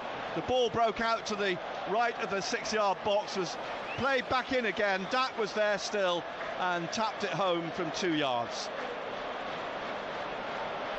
So Sunderland well and truly in the driving seat now. Southampton, Bill, reeling from this. Get in there, Dak. And you can see Sunderland going on to score more the way they're playing. Nick, remember the afternoon when we was down at Southampton? Yes, 8. Yeah, I wrote about that in the programme today. That was painful. Yeah. Are you watching? Are you watching? Are you watching? What's your word? Ball's gone out for a goal kick to Sunderland. Patterson retrieving the ball, destroying it down. I tell you what, that's a long journey for them Southampton fans, isn't it? And he's in the shadow of the roof of the Roker end as everybody heads forwards down this left-hand side.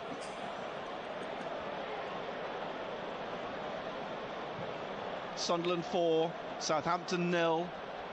Bradley Dak off the mark as O'Nien turns it back away from Che Adams, back to Patterson. Adams goes to close him down. It's rolled out, back out to Luke O'Nien, and then won back by Holgate. Smallbone looking to get it forwards here to Mara. It's whipped off him, but it's fallen into the path of Smallbone, who squares it in here. With a great block from the shot from Adam Armstrong by Ballard, a combination of Ballard and O'Nien. Ballard's still down on the floor. He's holding his knee. Yeah. He's twisted that, has he? I hope not. He's rolled about. He's looked as though he's in a bit of pain. And that's what you don't want. Yeah, last thing they need now is an injury to Ballard. Triantis is on the bench. You'll be all right, Luke. A number of players just standing over him at the moment. The referee's there too. Patterson alongside David Coote. David Coote, the referee. Che Adams is in conversation with David Coote. The referee in a light blue jersey. So we're 5 minutes into the second half. I think every time there's an injury, Sunderland leading 4-0. Get him to lick the wound better. And still Ballard down, getting treatment.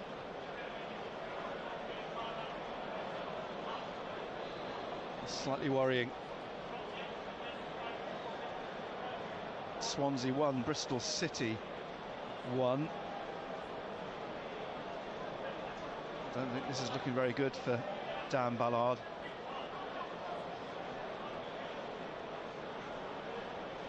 It's the last thing he would want, just 5 games into the season, is to be injured again for any length of time. He and O'Nien just sort of clattered into each other, didn't they, when they went to clear the ball? Yeah, they put the body on the line, basically. Both of them went there to block that shot. Being helped up here, Ballard. Let's hope he's okay. Big man just wiping his face. Sirkin having a word and slapping his hand. And he's walking off here, Ballard. He's looking as though he's going to be okay. Drop ball it'll be for referee David Coote.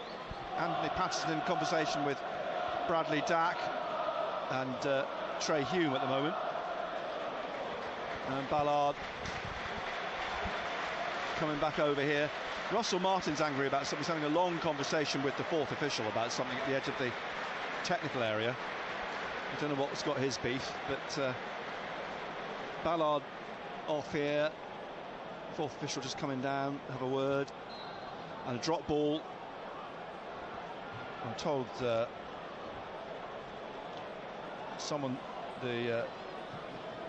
Ballard was rotating and his ankle was trodden on, but he appears to be okay. And he's just waiting to come back on now on this near side. That's down from Russell Martin. And surely they can bring him back on, can't they? Well, you think so, wouldn't you? The ball's gone out for a Southampton throw here on the right. He's wanted to get back on. Now he's back on. Sprints back on, so he appears to be okay. It's good news. Very good news. Sunderland leading 4-0.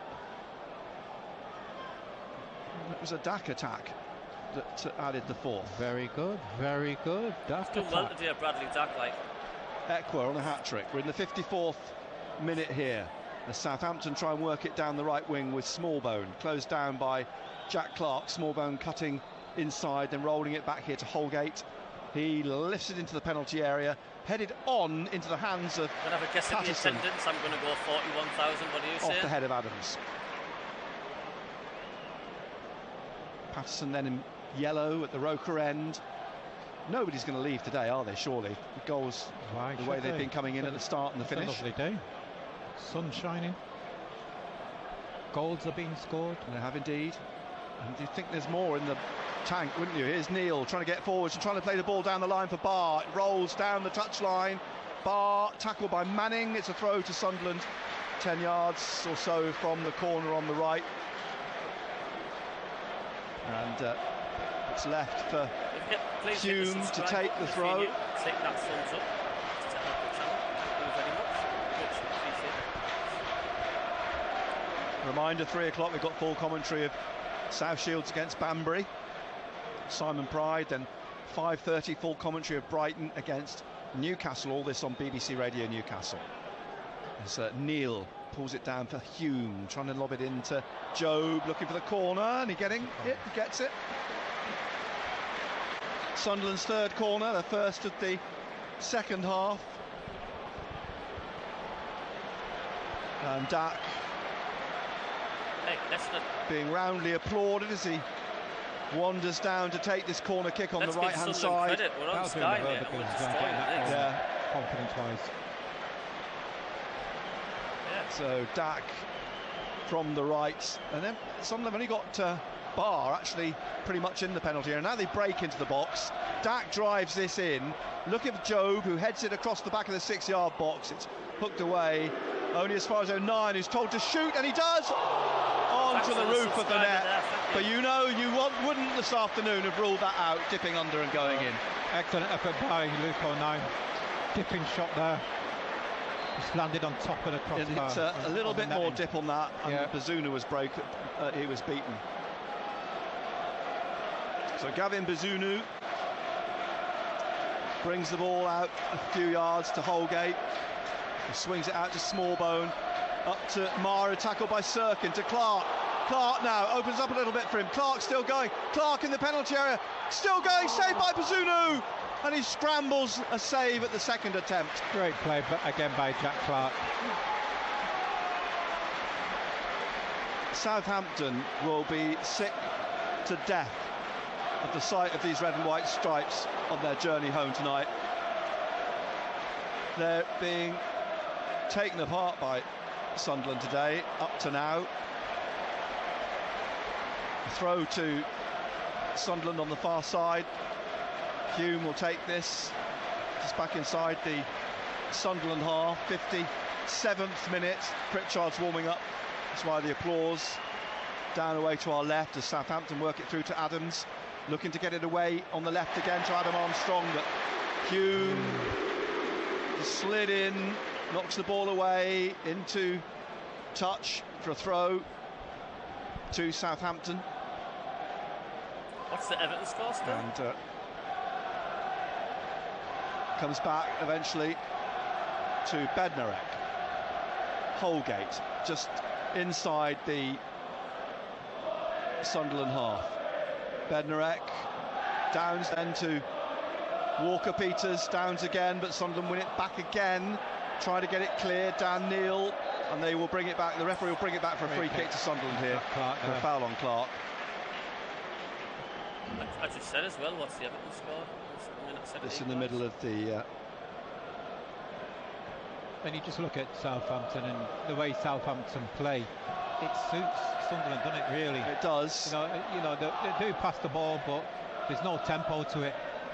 I need an extra pair of eyes here, because, well, I said they brought on Adams at half-time. They did. Have they not made another change as well here in the box on the left? The ball played in, and Ballard clears it at the feet of Adams. And I think Ryan Fraser's come on, hasn't he? Sorry? I think Ryan Fraser's on as well for Edozie. The ball swung into the penalty area by Southampton, and here is Fraser. I think it's Fraser, isn't it? Yeah. Well, it's everything. Yeah, Ryan Fraser's come on for Edozie at half-time as well. Birmingham 1, Millwall 1, and Sheffield United 2, Everton 2. So that slipped under our radar at the start of the second half, but they made a double change in a bid to get back in the game.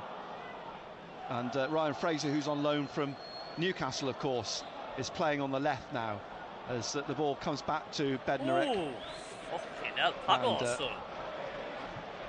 Drive at Patterson, which he spelled, and luckily it went round the post. But I mean, he stood for a moment of agony watching that ball spin off him, but it went round the post and not in the post. Lucky goalkeeper there. Lucky goalkeeper. For a Southampton corner, it was a drive from what, 30 yards out, low, hard, and round the post off Patterson. So corner from the right-hand side here, and it's Manning. It hangs. It's headed goalwards, but wide. Nobody really reacted to it. It was Holgate's header, and it was a free header really at the corner of the 6-yard box, but he headed it wide.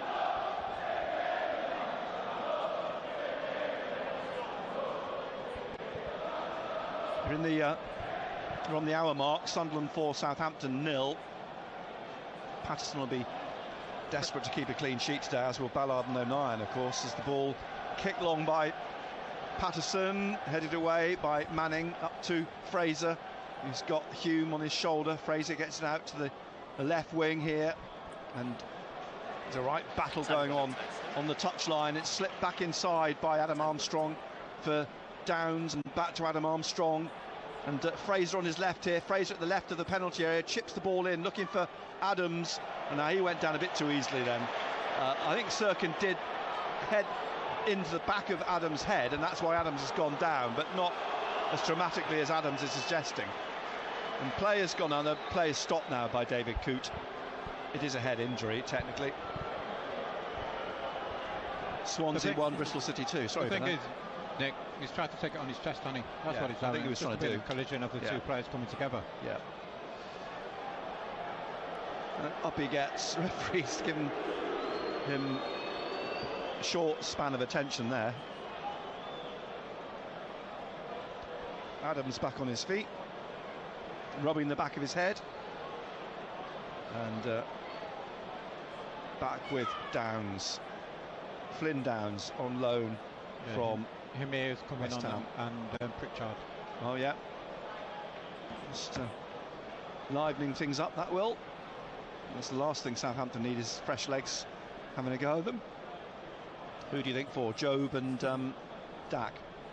I think Dak and maybe Barr. Right, here's Job rolling the ball off here now to Neil, and down the right wing, Barr crosses, looking for Clark. Bednarek heads it out to Walker-Peters. Dak went to try and whip the ball off him, but Walker-Peters gets the ball out to Downs, but then back it comes to Bednarek, out to Smallbone. Are you confident though? You don't think it'll be 4-4 here to Bednarek, forwards to Walker-Peters, runs into Ekwa and Clark, and then tries to get it down the wing, and he does for an onside Adams.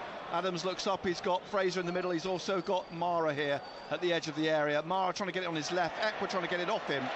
Mara managed to get the ball back here to Downs, and then to Adam Armstrong. Adam Armstrong out to Fraser on the left-hand side of the penalty area. His cross, what about my looking prediction? for Mara, who heads it over. And a goal kick I think I said 4-0 to Sunderland. That was So under 21. 63rd minute, here's the changes. Job's coming off for Hamir.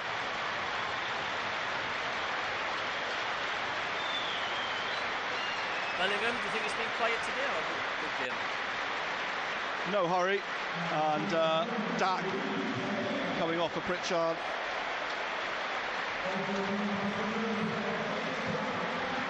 Ekwa will be relieved, he's on a hat-trick, and Southampton are going to make a change as well. Shea Charles is going to come on. Midfielder lost his place. He started against and Holgate is the players coming off against Queen's Park Rangers. So 2 changes made by Sunderland, 3 now for Southampton, as Charles joins the fray. Sunderland 4, Southampton 0. BBC Radio Newcastle, the first of our triple bill today, on the back of what eventually turned out to be a good transfer window for Sunderland. Well, they'll be looking at this team enviously, the 3 new signings who were paraded on the pitch before kick-off. Mason Burstow will be relishing the balls he's going to get played in by the likes of Jack Clark, Patrick Roberts, et al. Here's Ekwa on a hat-trick. Sirkin on the left in front of Russell Martin. Comes out for Sirkin here, gets it through to Dan Neil. Dan Neil's fouled by Adam Armstrong. And so a free kick just inside the Southampton half on the left-hand side, quickly taken, pushed on by Sirkin to Pritchard. Pritchard then out to Clark on the left. Clark now trying to weave in, gets Pritchard behind him to put the ball in the penalty area. It's headed low from the back of the 6-yard box out through the middle, and Ballard fouled Adams. So a free kick to Southampton in the middle of the Southampton half. And Sunderland should win, should be 3 points, but you can't write anything off with 25 minutes to play. Here's Charles to Walker-Peters in a great tackle by Jack Clark to put the ball out for a quickly taken Southampton throw. Mara to Charles. Shea Charles, who was signed from Manchester City in the summer, he's a Northern Ireland international. He'll be going away on international duty with Trey Hume and Dan Ballard. Here's Bednarek to Charles, just inside the Sunderland half, out to Smallbone. Smallbone wide on the right, Ekwa patrolling in front of him. It's played back to Bednarek, and then across to Manning, Ryan Manning. He's taking this on. He's a Republic of Ireland international, and it's laid off to Ryan Fraser, back into the penalty area. It's Pritchard defending in front of Smallbone. Gets the ball out, only as far as Fraser on the far side, but the flag's up. Russell Martin, arms outstretched, spins round straight down to the tunnel to have a word with the 4th official about something there. O'Nien leaves the Free kick for Anthony Patterson. David Coop, left arm in the air in the centre circle as Patterson drives this to the left, looking for Jack Clark. Clark comes off his chest into the hands of Russell Martin. Mara takes a quick throw. Smallbone forwards to Adams. Adams turning, tackled, fouled by Ballard. And his leg right across the face of Adams. And this free kick right side. Charles back to Downs, back to the centre circle. Bednarek to his left. Manning back to Bednarek. Jan Bednarek. He plays it back to Ryan Manning, and he's trying to drive forwards away from Hamir, and he plays it straight into Ballard, who sort of scuffs it, but he gets it out to Ekwa, and then Pritchard gets it to Neil. Neil's under pressure, and he gets it back now to Pritchard, who hooks it out to Jack Clark on the left here. And he just got his foot stuck on the ball, but he gets it back inside to Pritchard. Maybe the moment's gone. Here's Clark again on the left, trying to cut inside into the middle to Ekwa. Yeah, have a go. And instead he swings the ball out, a good ball out to Barr on the far side. And Barr taps it back now to Hume, right side of midfield. And down the right to Barr again, dribbling a couple of step overs and plays it back to Hume, who crosses looking for Hamir, but headed away by Bednarek. But it comes back to the edge of the penalty area, and Barr trying to force it back. Bazunu clears up to the halfway line. And surely a handball by Adams, and it is. And he manages to shoot wide from halfway anyway. He should get booked for that. Well, you're right, he should be booked. The Sunderland players are saying, Ballard says arms in the air, saying, hang on a minute. How was he not booked there? Like? By the new rule, by the new guidelines. By the new guidelines. Adams kicking the ball away, he should have been booked, but he wasn't. And the ball's played out. And now what? So Adams is booked now. He's been booked. That was Adams, but wasn't it? Not Smallbone. So belated poetic justice.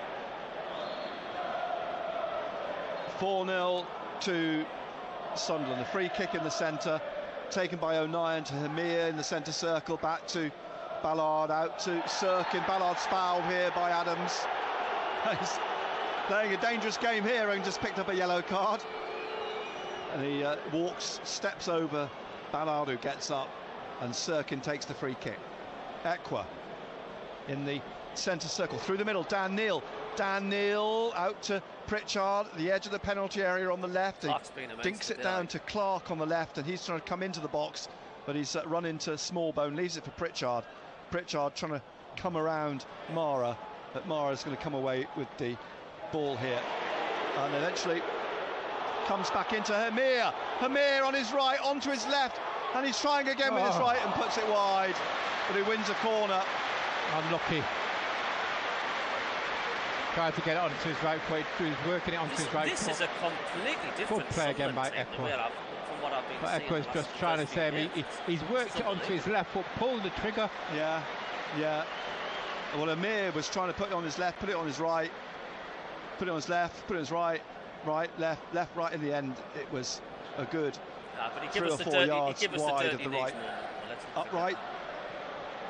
And so now this corner, Pritchard will take this from the right-hand side. Ekwa's at the edge of the 6-yard box. Amir's on the penalty spot, in towards Bednarek. Drops for Hume. He tried to place it in, but there were too many legs in the way. Comes out to Clark, tees up Dan Neil.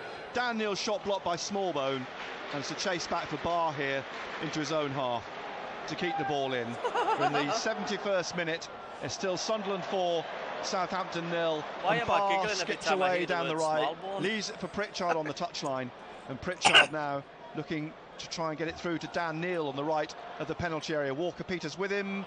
The ball runs off Neil for a goal kick to Southampton. He's high. Here's Bednarek dribbling up to the edge of the Southampton penalty area, and he plays it out now to Charles and out to Smallbone. Forwards here to Mara, back inside to Charles, up to the halfway line on the right-hand side here, and a foot in from Pritchard to throw to Southampton. Another substitution. And it's going to be Aribo. Yeah, Joe Aribo, Nigerian international, coming on for Mara.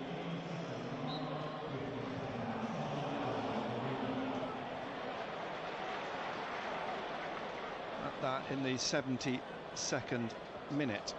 Now, strictly speaking, I think, they can make one more substitution, can't they? Because that first substitution made at half-time. As the ball drops out for a throw to Southampton on the far side.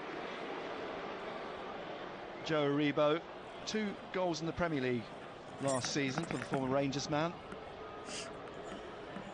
And the throw drops to Adam Armstrong, back to Fraser, inside to Downs. Downs slips down but gets quickly to his feet on the shoulder of Barr. Kyle Walker-Peters, capped twice by England, incidentally, the 26-year-old. He gets it back again here now at the edge of the area, but blocked by Ballard, who comes away with by Pritchard, who comes away with the ball and gets it out to Clark here on the left wing. Clark needs some support through the middle. Himir's making a run, Barr's making a run, Pritchard's through the middle. Clark comes back into the centre and now looking to play it to Barr. Offside. Offside there. He was lazy there because you could see along the line. Yeah, you could see he was off over the line. Get to 40 likes if we can. And Southampton breaking. Ryan Fraser laying it off on the left wing. Played back inside here now to Aribo, or to Walker-Peters now, to looking for Aribo here in the penalty area on the right. His ball in is put behind by Ballard. It's a 5th Southampton corner. I think they might try to freshen it up on that right-hand side. Barr might be a little bit tired there for team. Yeah. Who would you bring on? Well, he's got obviously Chris Rigg he can bring on that side. Huggins. He might bring Huggins on and put Trey Hume in midfield. Correct. Another corner then, Manning here on the right at the Roker end for Southampton. 74th minute, 4-0 down. Sunderland were just wanting to keep a clean sheet. Bednarek's being spoken to. He has a word back at the referee. Manning then waiting as they line up on the 6-yard line, Southampton, with Sunderland's defence. It's swung in here and it's headed away behind. Patterson, I think, was aware where it was going. It was Charles's header, I think. But it's wide. It's a goal kick to Sunderland.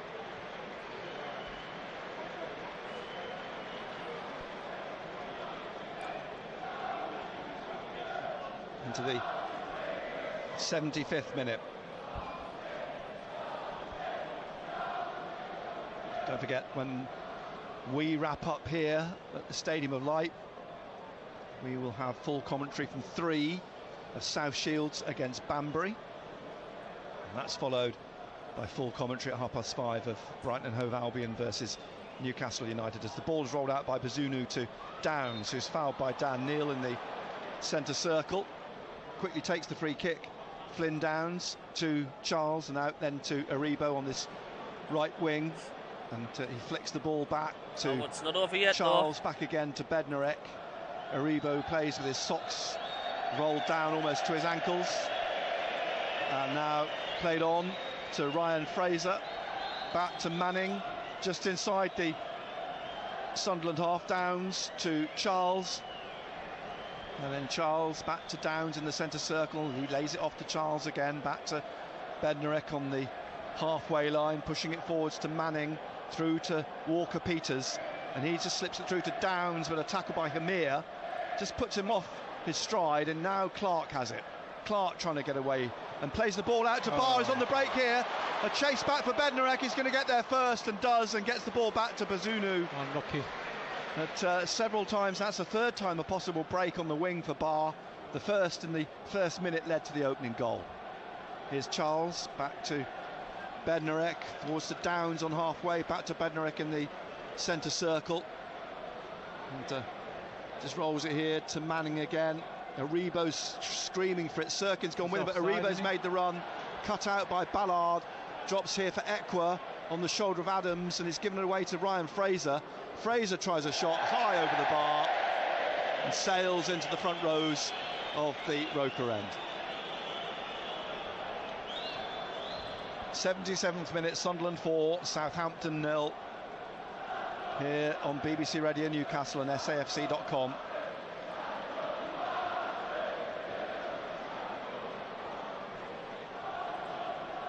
Patterson then to take the goal kick.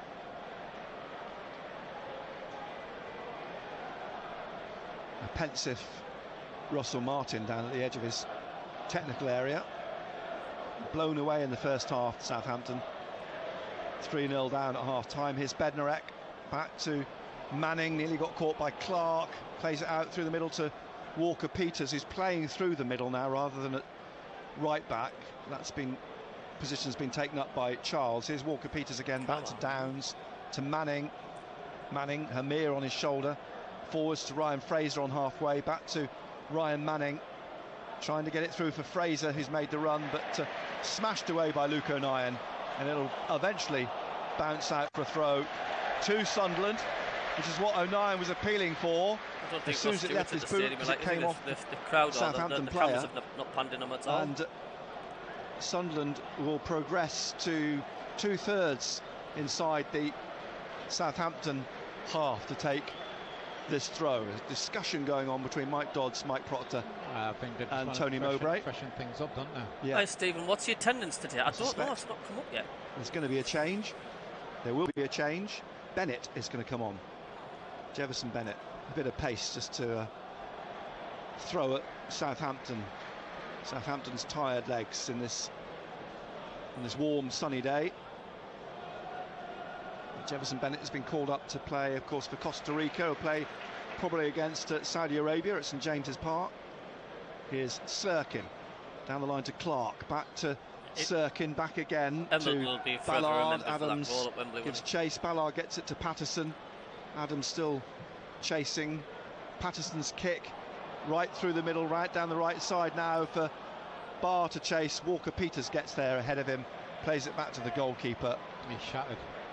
Knackered, isn't he? To put it bluntly. And that will be the change, won't it? Wish you a Merry Christmas. Yeah. Wish you a Merry Christmas. Here's Manning into Bednarek in the centre circle in the 79th minute. 4-0 Sunderland lead, and Adams trying to get the ball through Downs. Now running to a penalty for Adam Armstrong. It's played out to Aribo. Back of the penalty area. Block is shot from Sirkin, and it's come back to Charles. Back out on the right here now to Smallbone. We feel you printed 1,500 t-shirts for that, you know. With him, his number just shielded, but I just tell by the haircut, I think that it's Chris Rigg that's going to come on. Bednarek with the ball to Manning, and now Walker-Peters looking for the run of Ryan Fraser, cut out by Hume, out to Barr, a tired Barr on the far side, and he's happy just to lay the ball off inside to Pritchard, and what a pass to Clark. Wide here on the left, nods it into the penalty area, squares it here, but it's cut out straight back to Clark, but it came off him too hard. Head in his hands, because that was half a chance. So Rigg and Bennett. Derek says 53,000. I don't think so, mate. Waiting to come on. Fourth official, Ollie Yates, preparing the board. We're into just over 10 minutes left. And it'll be a case of managing, trying to keep the clean sheet, if not trying to add for man to of the match, four they've scored already. It's a lovely ball from Pritchard to Barr, but has Barr got the legs? Barr taking this on down the right. Hamir in the middle. Hamir checks, comes inside to Pritchard from Barr. And now Pritchard's shot is blocked. And it comes out here to Sirkin on the left. It's back to Smallbone. And Sirkin inside to Pritchard again. A lovely little ball trying to get it through, thread it through to Sirkin, but Smallbone cuts it out. I think he's got cramped, Smallbone. He's gone down. And Clark leans over him. And a word as the substitutions will be made now. Clark is coming off. Eckler for man of the match, yeah. Which I'm surprised at, actually. Will it be Barr then? And Barr is coming off as well. So 82 on the channel now. I'm less surprised now, actually. Subscribe if you can. It's been a brilliant support. Freshening up on the wings, aren't they? Yeah.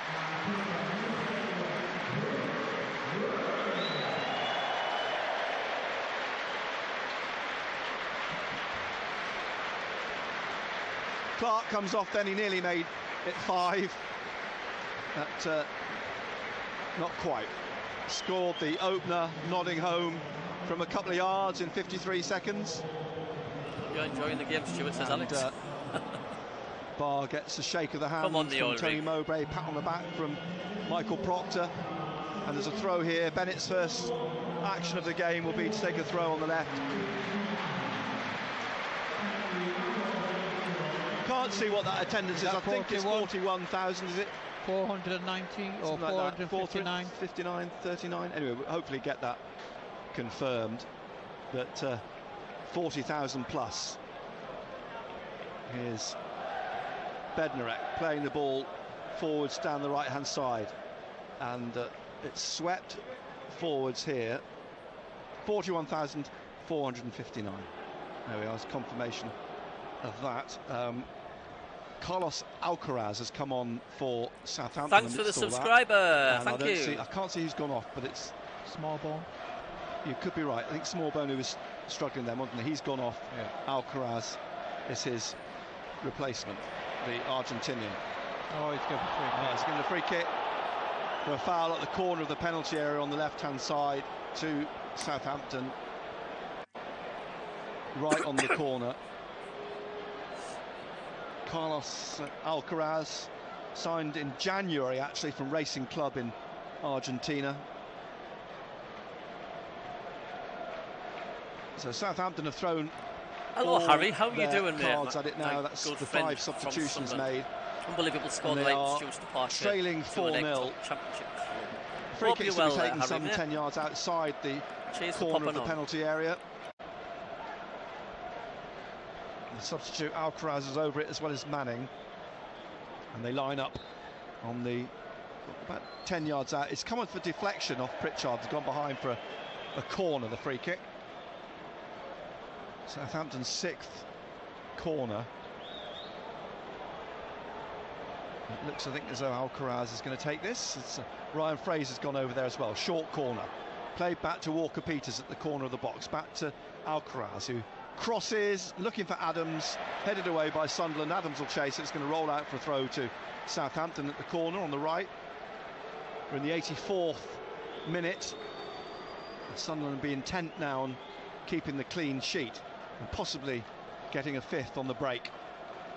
Charles is going to take the throw for Southampton. Gets the ball back down, plays it to Alcaraz in his orange boots on this right side. He's tackled by Pritchard. Throw to Sunderland. Again, you look at this game today, and you've got to say it's an excellent result by Sunderland, because you've got to say that Southampton will not be far away.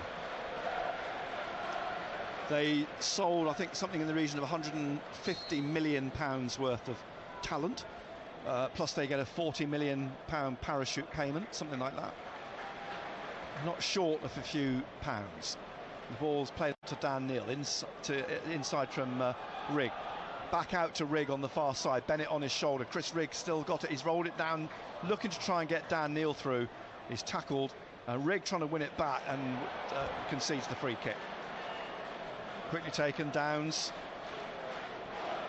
to Bednarek from Manning, and then out to Charles here on the right-hand side. 5 minutes left of the 90. Charles 90 people on the channel, 92 now, thank you. Inside to Ryan Manning. Manning trying to find Walker-Peters on the far side. Ryan Fraser ahead of him. Down the touchline it goes, and Fraser gets it back again from Walker-Peters and then plays it back to Manning, just to the left of the centre circle. In the centre circle is Bednarek. And they're just tapping it between them, Manning and Bednarek. Bednarek has Pritchard just in front of him. Finally finds Charles on the right. Closed down by Bennett. It's come back to Ballard and finds Ekwa. Pritchard ahead of him, looking for the run of Bennett, but it might be asking too much. Charles is aware that Jefferson Bennett is on his shoulder. Plays it back to Bazunu, who gets it with his left foot, and then with his right plays it out to Manning in the middle of the Southampton half. Southampton in their black shirts probably fits the mood of their camp after this. Here's Bednarek again on this right-hand side, bringing this forwards, looking for Adams in the centre circle, but whipped off him by Ekwa, where he gives it away to Downs, and Downs out to Aribo on this right wing. Alcaraz is inside of him, Aribo still going, cuts inside, runs into Sirkin, who's deemed to have fouled the Nigerian international. And a free kick here on the right of midfield, halfway inside the Sunderland half, which again Southampton had taken quickly. Manning to Walker-Peters on the left, trying to cut back across here to Alcaraz in the middle. He's going to shoot a low shot, blocked at the edge of the area as he looked as well, possibly for Adams. It's come out to Aribo on the right. Aribo back to Bednarek. He just sweeps it to his left to Manning. Manning back to Bednarek. Forwards to Alcaraz just ahead of him. One more subscriber Eckler's trying to get the ball off the Argentinian, but he's kept it. And Alcaraz now trying to get it through to Aribo. One more Seems to be a bit of shirt tugging by Sirkin, but he's got away with it by the looks of it. Leaves it for Pritchard. Aribo's not very best pleased, but Pritchard's bringing it all forwards and gives the ball away to Bednarek. And now Downs looking for Alcaraz. Great tackle by Eckler. And now Neil trying to get the ball away for Hamir. Flag stays down. Hamir's away. Hamir's on his own in the penalty area. Oh, great save by Bazuna. Up off his feet and away behind for the corner. But Hamir had just the keeper to beat. Thank you for the subscriber. Reached it. And Bazuna made the save. Very rarely do you score one-on-one with a keeper. Like, very rarely. Great challenge. It's not just him breaking things up. It's what he does with the ball when he wins it. Yeah. It's a weak effort.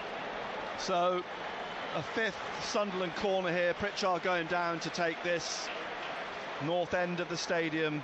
Is there one final flourish? We're in the nearly into the 89th minute. It's taken short to Dan Neil. Back to Pritchard. Pritchard into the penalty area. A couple of step overs, and it comes off Walker-Peters. Off Pritchard for a goal kick. Maybe try to be just a tad too clever, Alex Pritchard. But I think there'll be a number of people delighted he's still here and didn't go anywhere on transfer deadline day. Who was it that just took that last shot there? It was the young French lad, wasn't it? Pritchard just in front of him. Referee. It was Hamir who took that shot. Yeah. Played back to Bazunu, the goalkeeper. Out to Manning. Back to Bazunu, who kicks down the right wing, looking for Aribo. He drops on his chest and he's cut inside, and he finds Alcaraz through to Adams, and chasing back to get in front of him is Rigg. Adams still going, and he gets the ball through into the penalty area, but it slips past Adam Armstrong. Back to Anthony Patterson. 89 minutes almost up. What's now. The Everton score still? We're into the last minute of the 90. Sunderland lead 4-0. I think we probably can fairly safely assume the 3 points of Sunderland's. Indeed. It sends out a big message as well, Nick. 4-0 against Southampton. And this is with a Sunderland team who started without a striker. They're ending with one, with Hamir, but he's headed it on to Bazunu. It's bowled out to Downs, and he finds Alcaraz just in front of him, and Alcaraz now just bringing it out wide onto the left-hand wing. Walker-Peters forwards to Fraser, back to Walker-Peters inside, then to Alcaraz in the Sunderland half now. Downs to Charles, and then out to the right-hand side to Aribo. Aribo into the box for Alcaraz. Eckler gives chase and just manages to block it for a corner. Good work from Eckler. Great energy levels by tracking his man. Yeah. 6 minutes to that? 5 minutes. 5 minutes.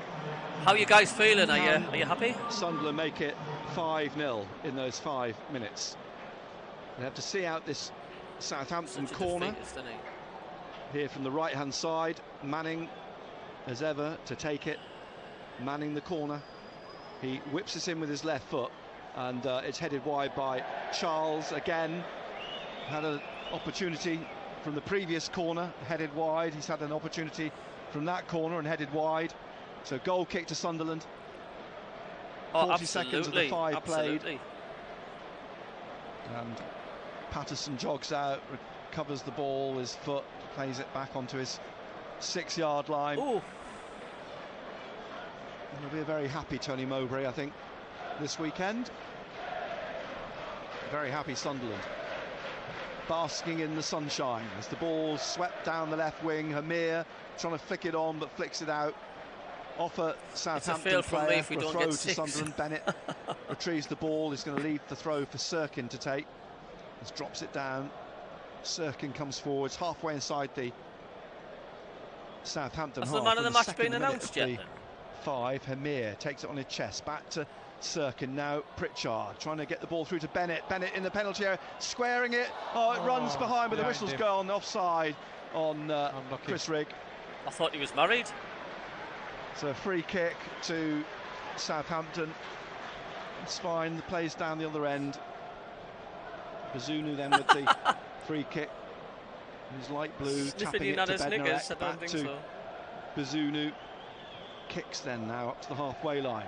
Up goes Hume, wins the header from Fraser. Slipped by Dan Neil, but he's going to get away, is he, from Alcaraz? He does, and now Hamir Rigg. What I'm liking today, like, I'm liking just outside the fact that we area. are shooting, we're just shooting, just wide. shooting. We're trying it. Could do with his first goal, couldn't he? But a goal kick it is again.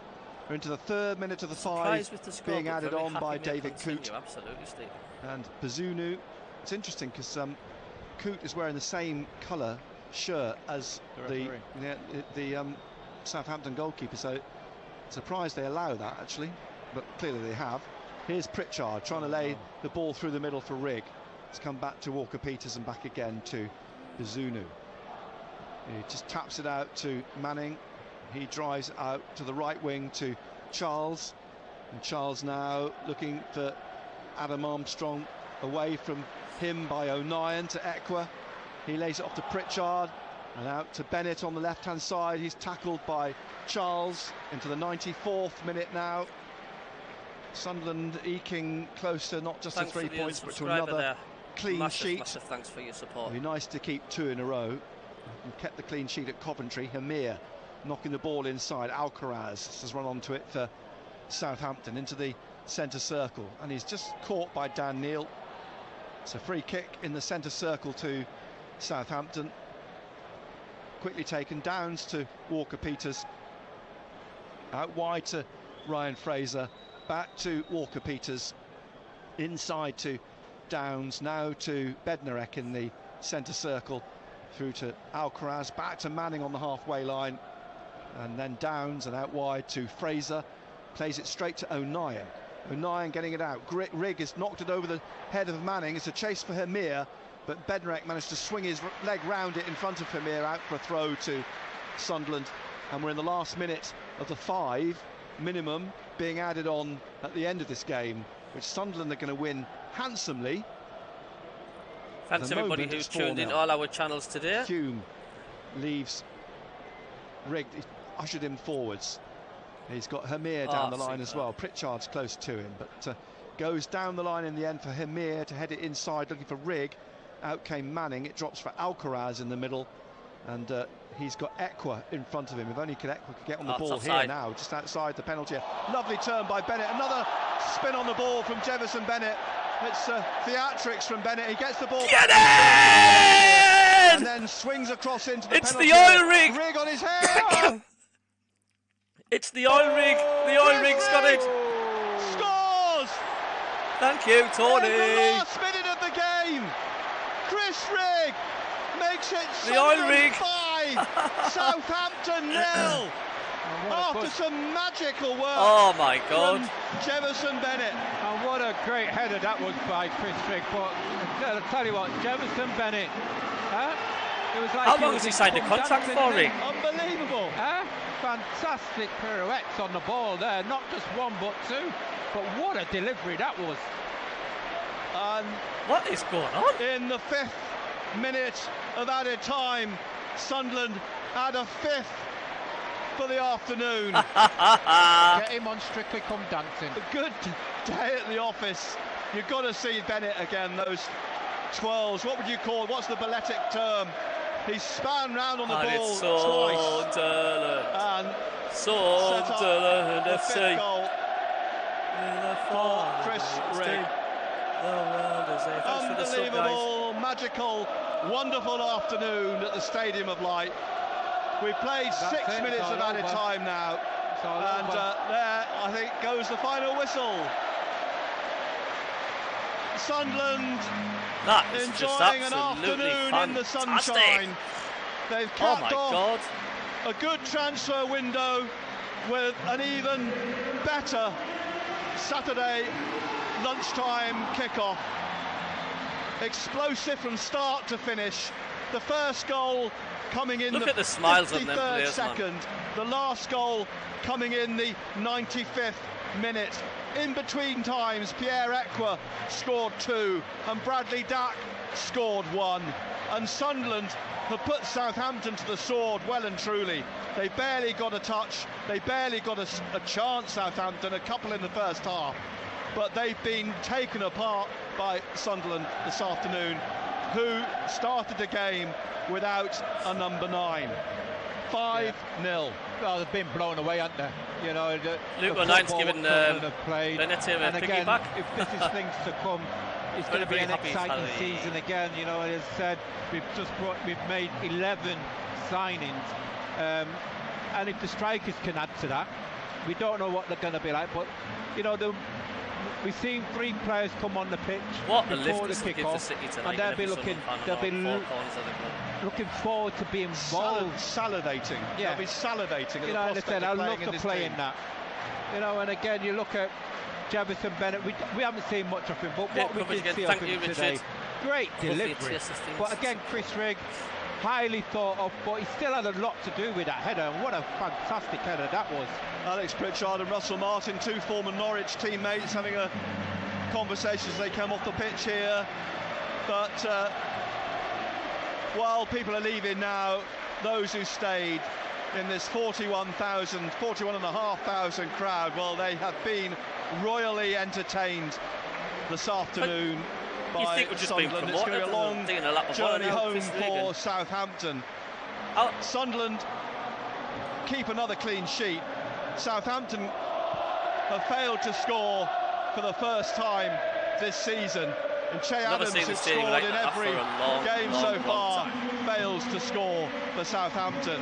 But Pierre Ekwa, every time he's on the ball, the cries shoot, and he's done it twice and scored twice. Yeah, you know, he scored 2 goals, but I think the most impressive thing about Pierre Ekwa was his all-round game.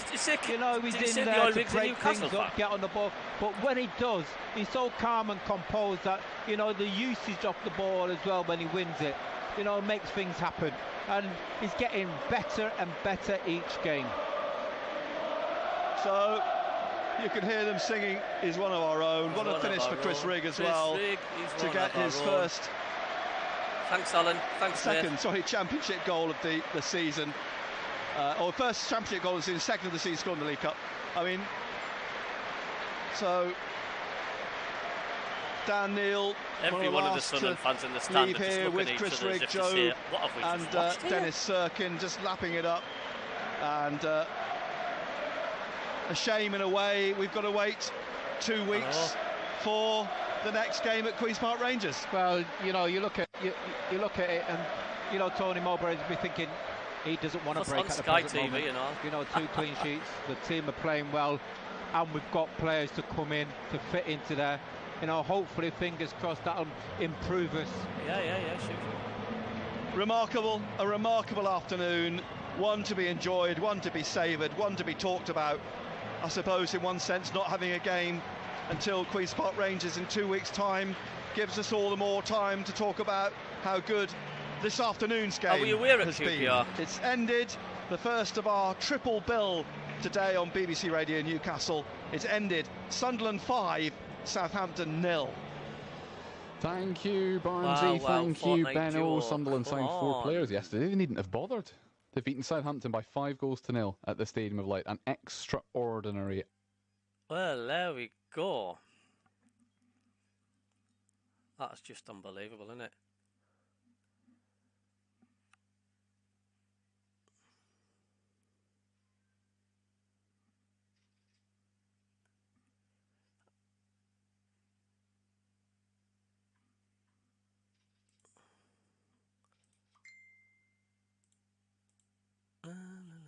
Well, that was just unbelievable.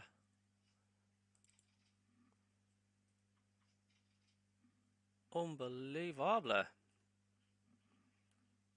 Just stunned. Absolutely stunned. Fantastic. That's the best performance I've seen us play. Absolutely superb. Top draw.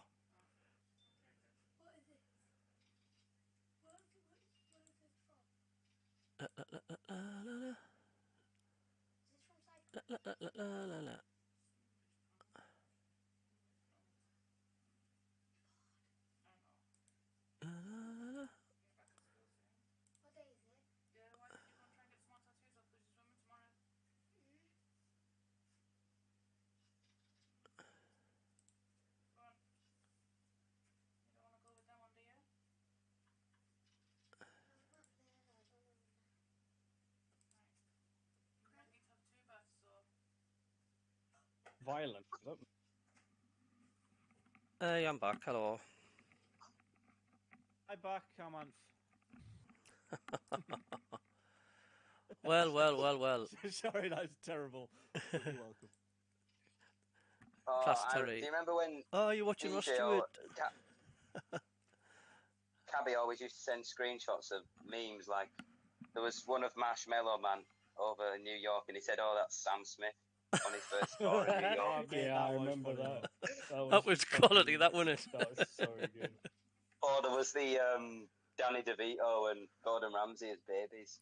Well, it wasn't actually then, but Shotgun Rusty, just wish you were in the Prem so we could have Derby Days. Toon fan. Respect, mate. Respect, thank you. Dale Boyd, good to be good for the players, maybe. They all played for their places, knowing the lads coming in. Are you watching Ross Stewart? Harry Trellum says class. Dale Boyd says canny day. Fortnite Jewett says come on. Brilliant. awesome.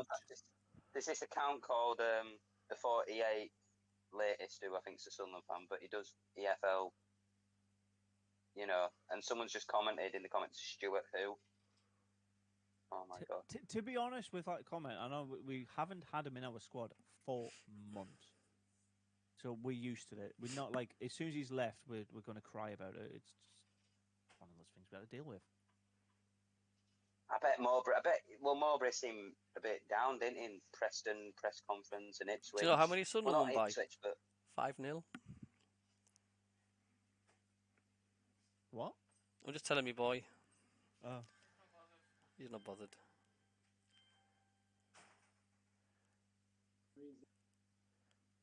I've told you about my brother, haven't I? Is he not into football? No. He's failed as a parent. Oh. I told him he failed as a parent. He's to be fair, he's got a bit of a weird situation. He's basically second lot of kids with a different woman, and some of them are Geordies. So he's got Geordies. So is he a Newcastle fan or? No, he's a Sunderland fan. My brother's a Sunderland fan, but he's got Geordie kids. So his kids are not going to want to support Sunderland, are they? No. Wow, that was just mad, wasn't it? I love that. That was quality. Would you have predicted this before the game? I mean, seriously? That would be a firm negative. Oh, dear me. So Millwall have 4 Millwall games look boring compared to everybody else. Well, it's going to end the stream now at my end. Thank you very much for tuning in. It's been a very, very happy one. And we will catch you again soon.